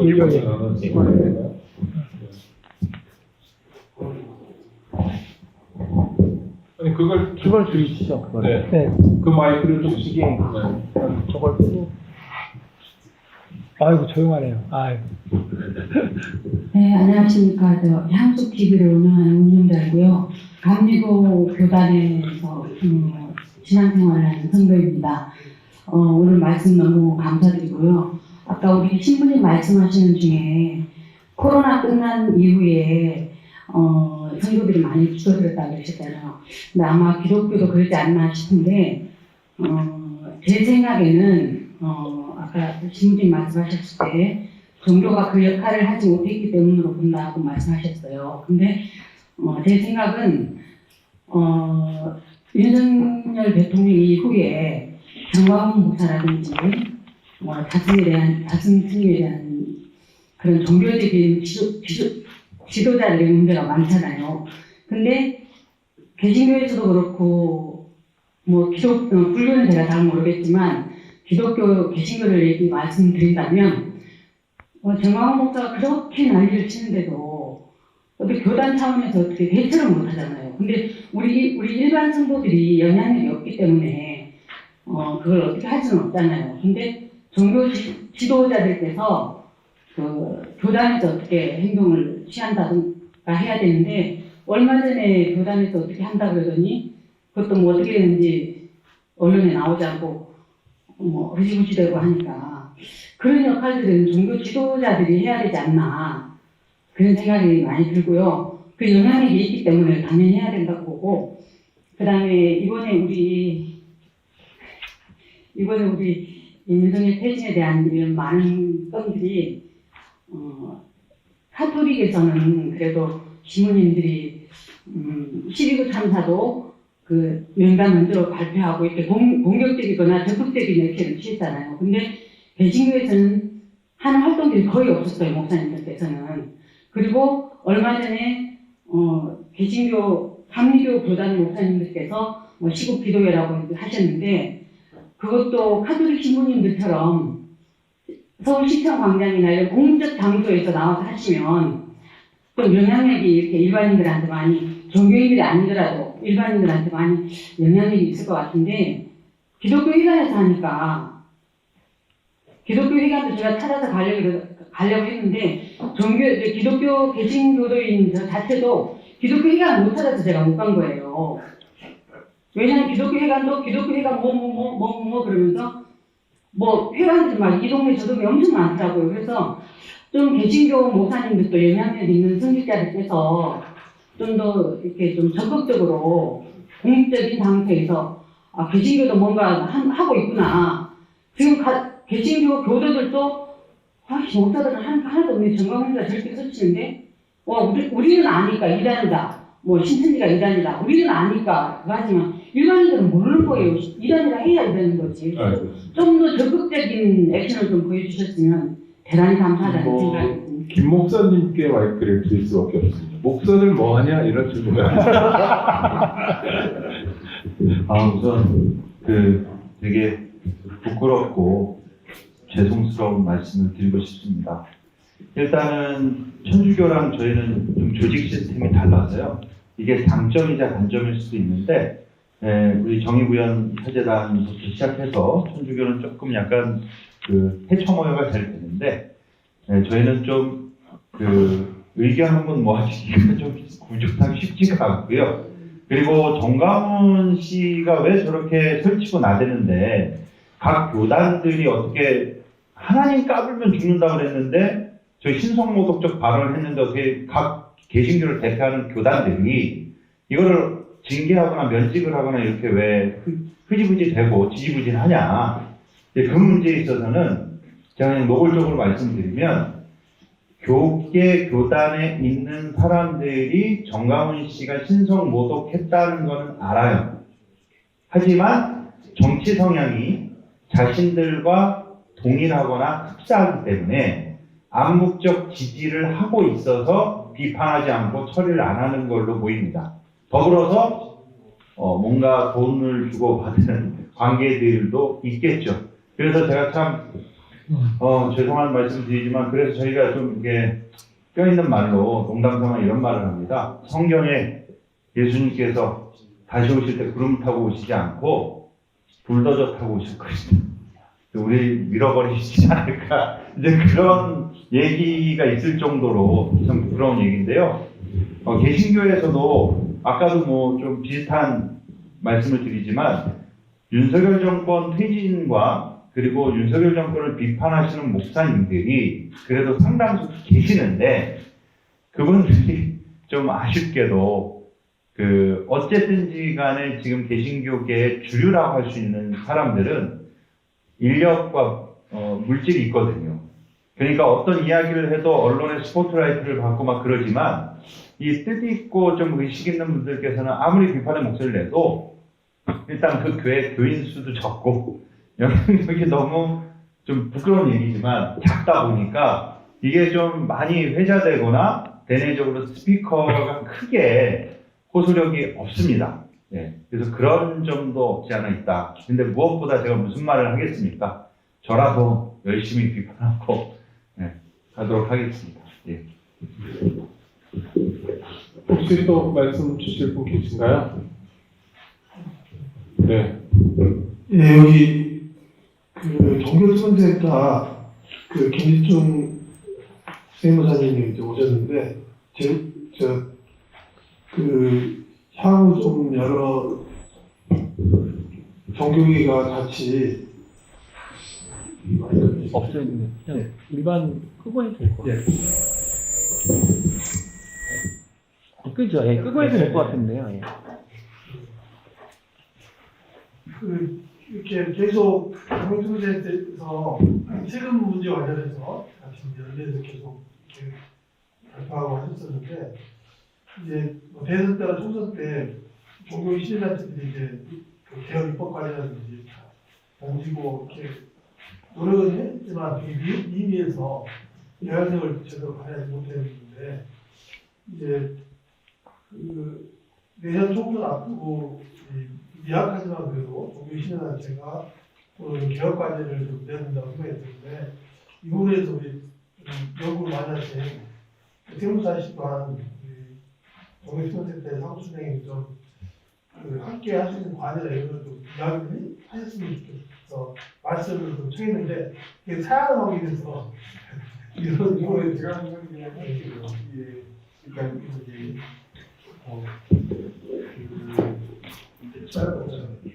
그냥 앞으로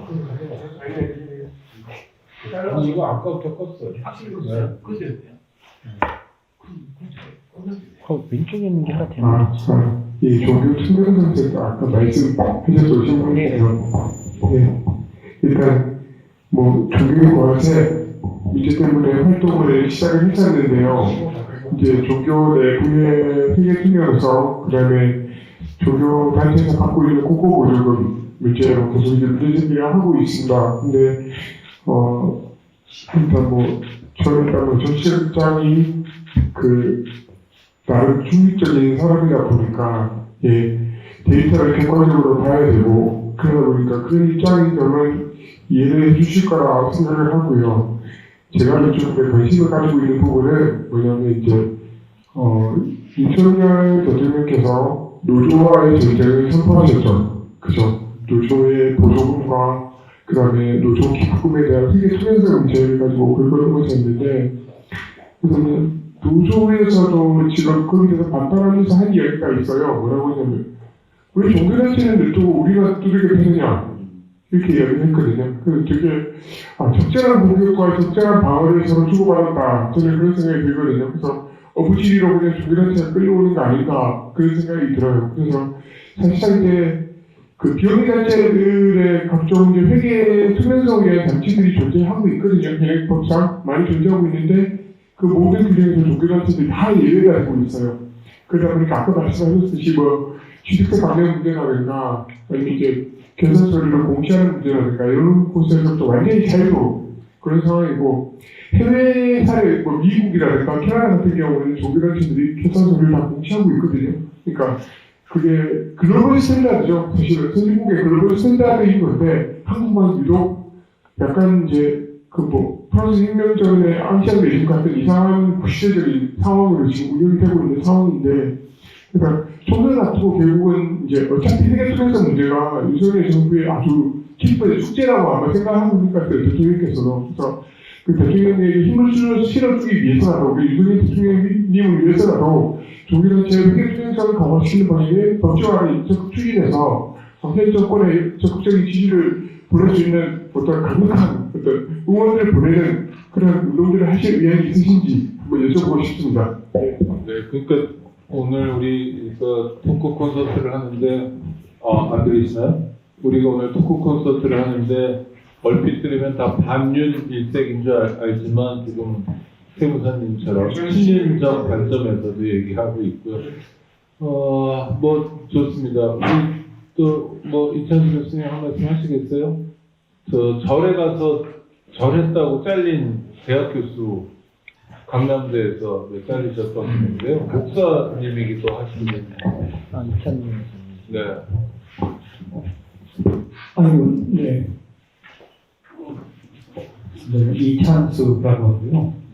그냥 뭐 오늘 저는 이제 불교학과 신학을 중심으로 비교하면서 종교학 한 20년 하다가 10몇 년 전부터는 평화하고 전향해서 결국은 오늘 이 주제에 가장 관심이 많은 사람 중에 한 사람입니다.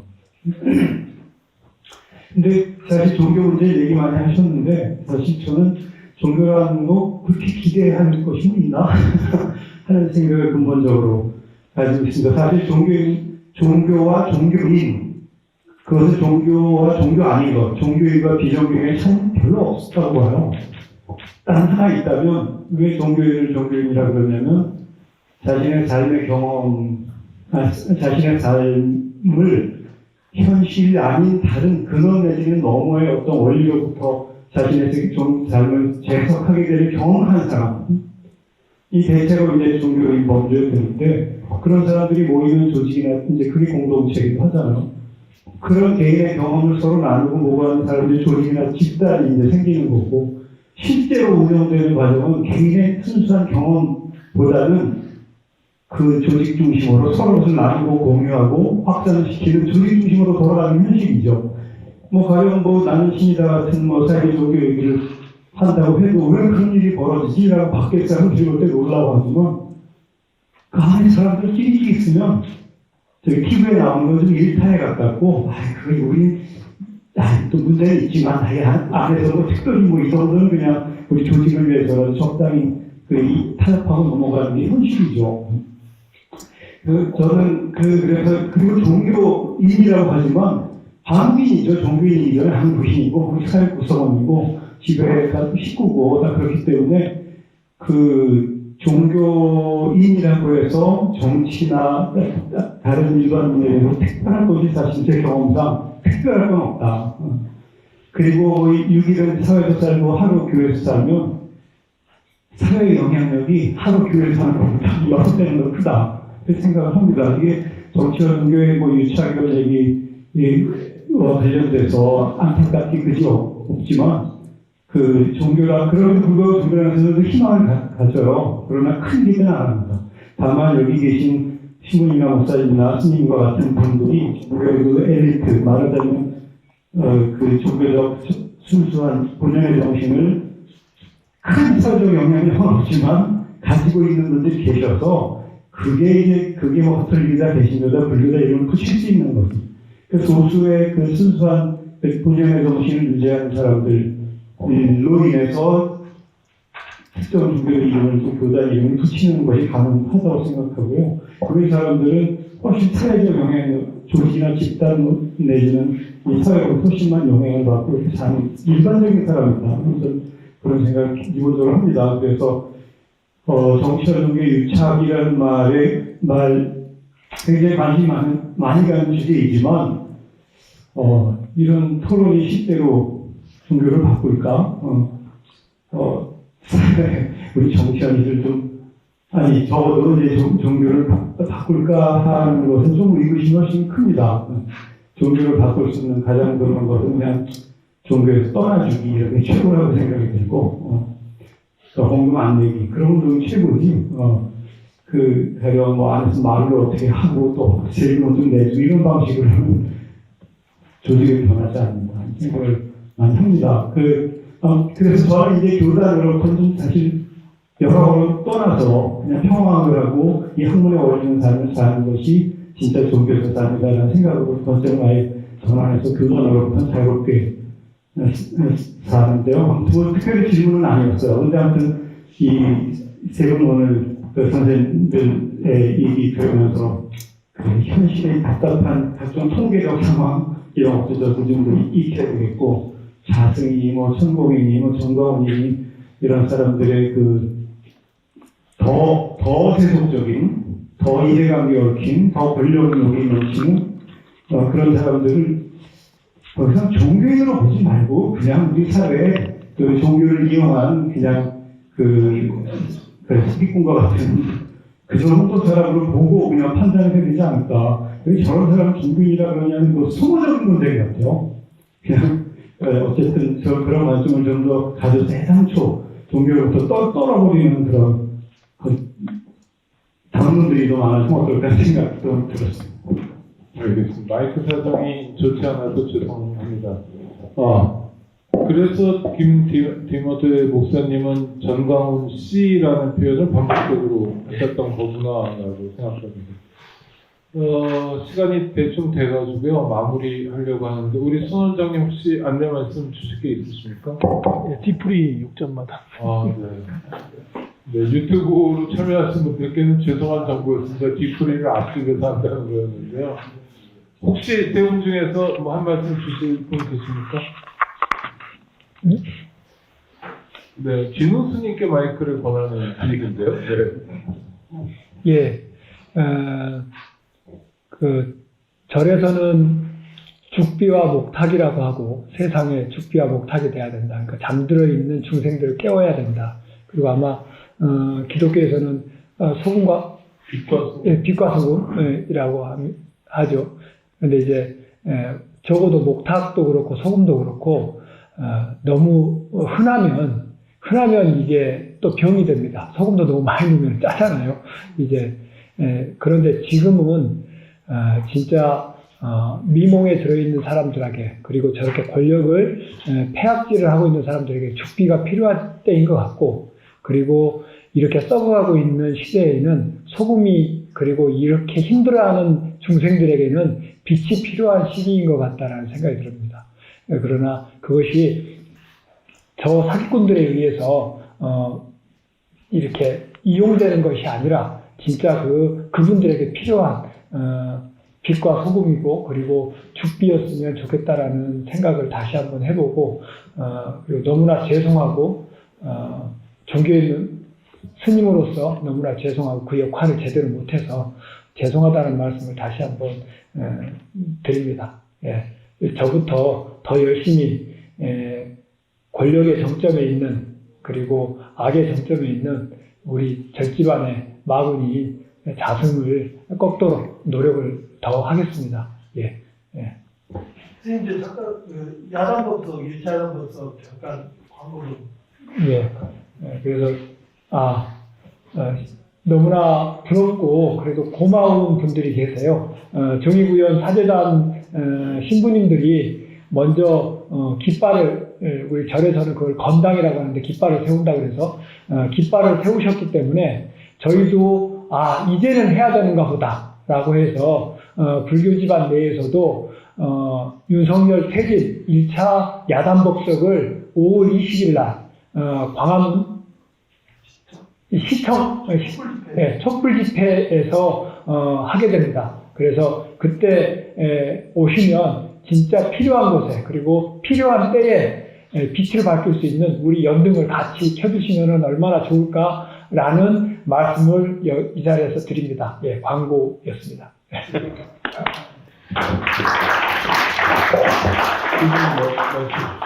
없으십니까? 네.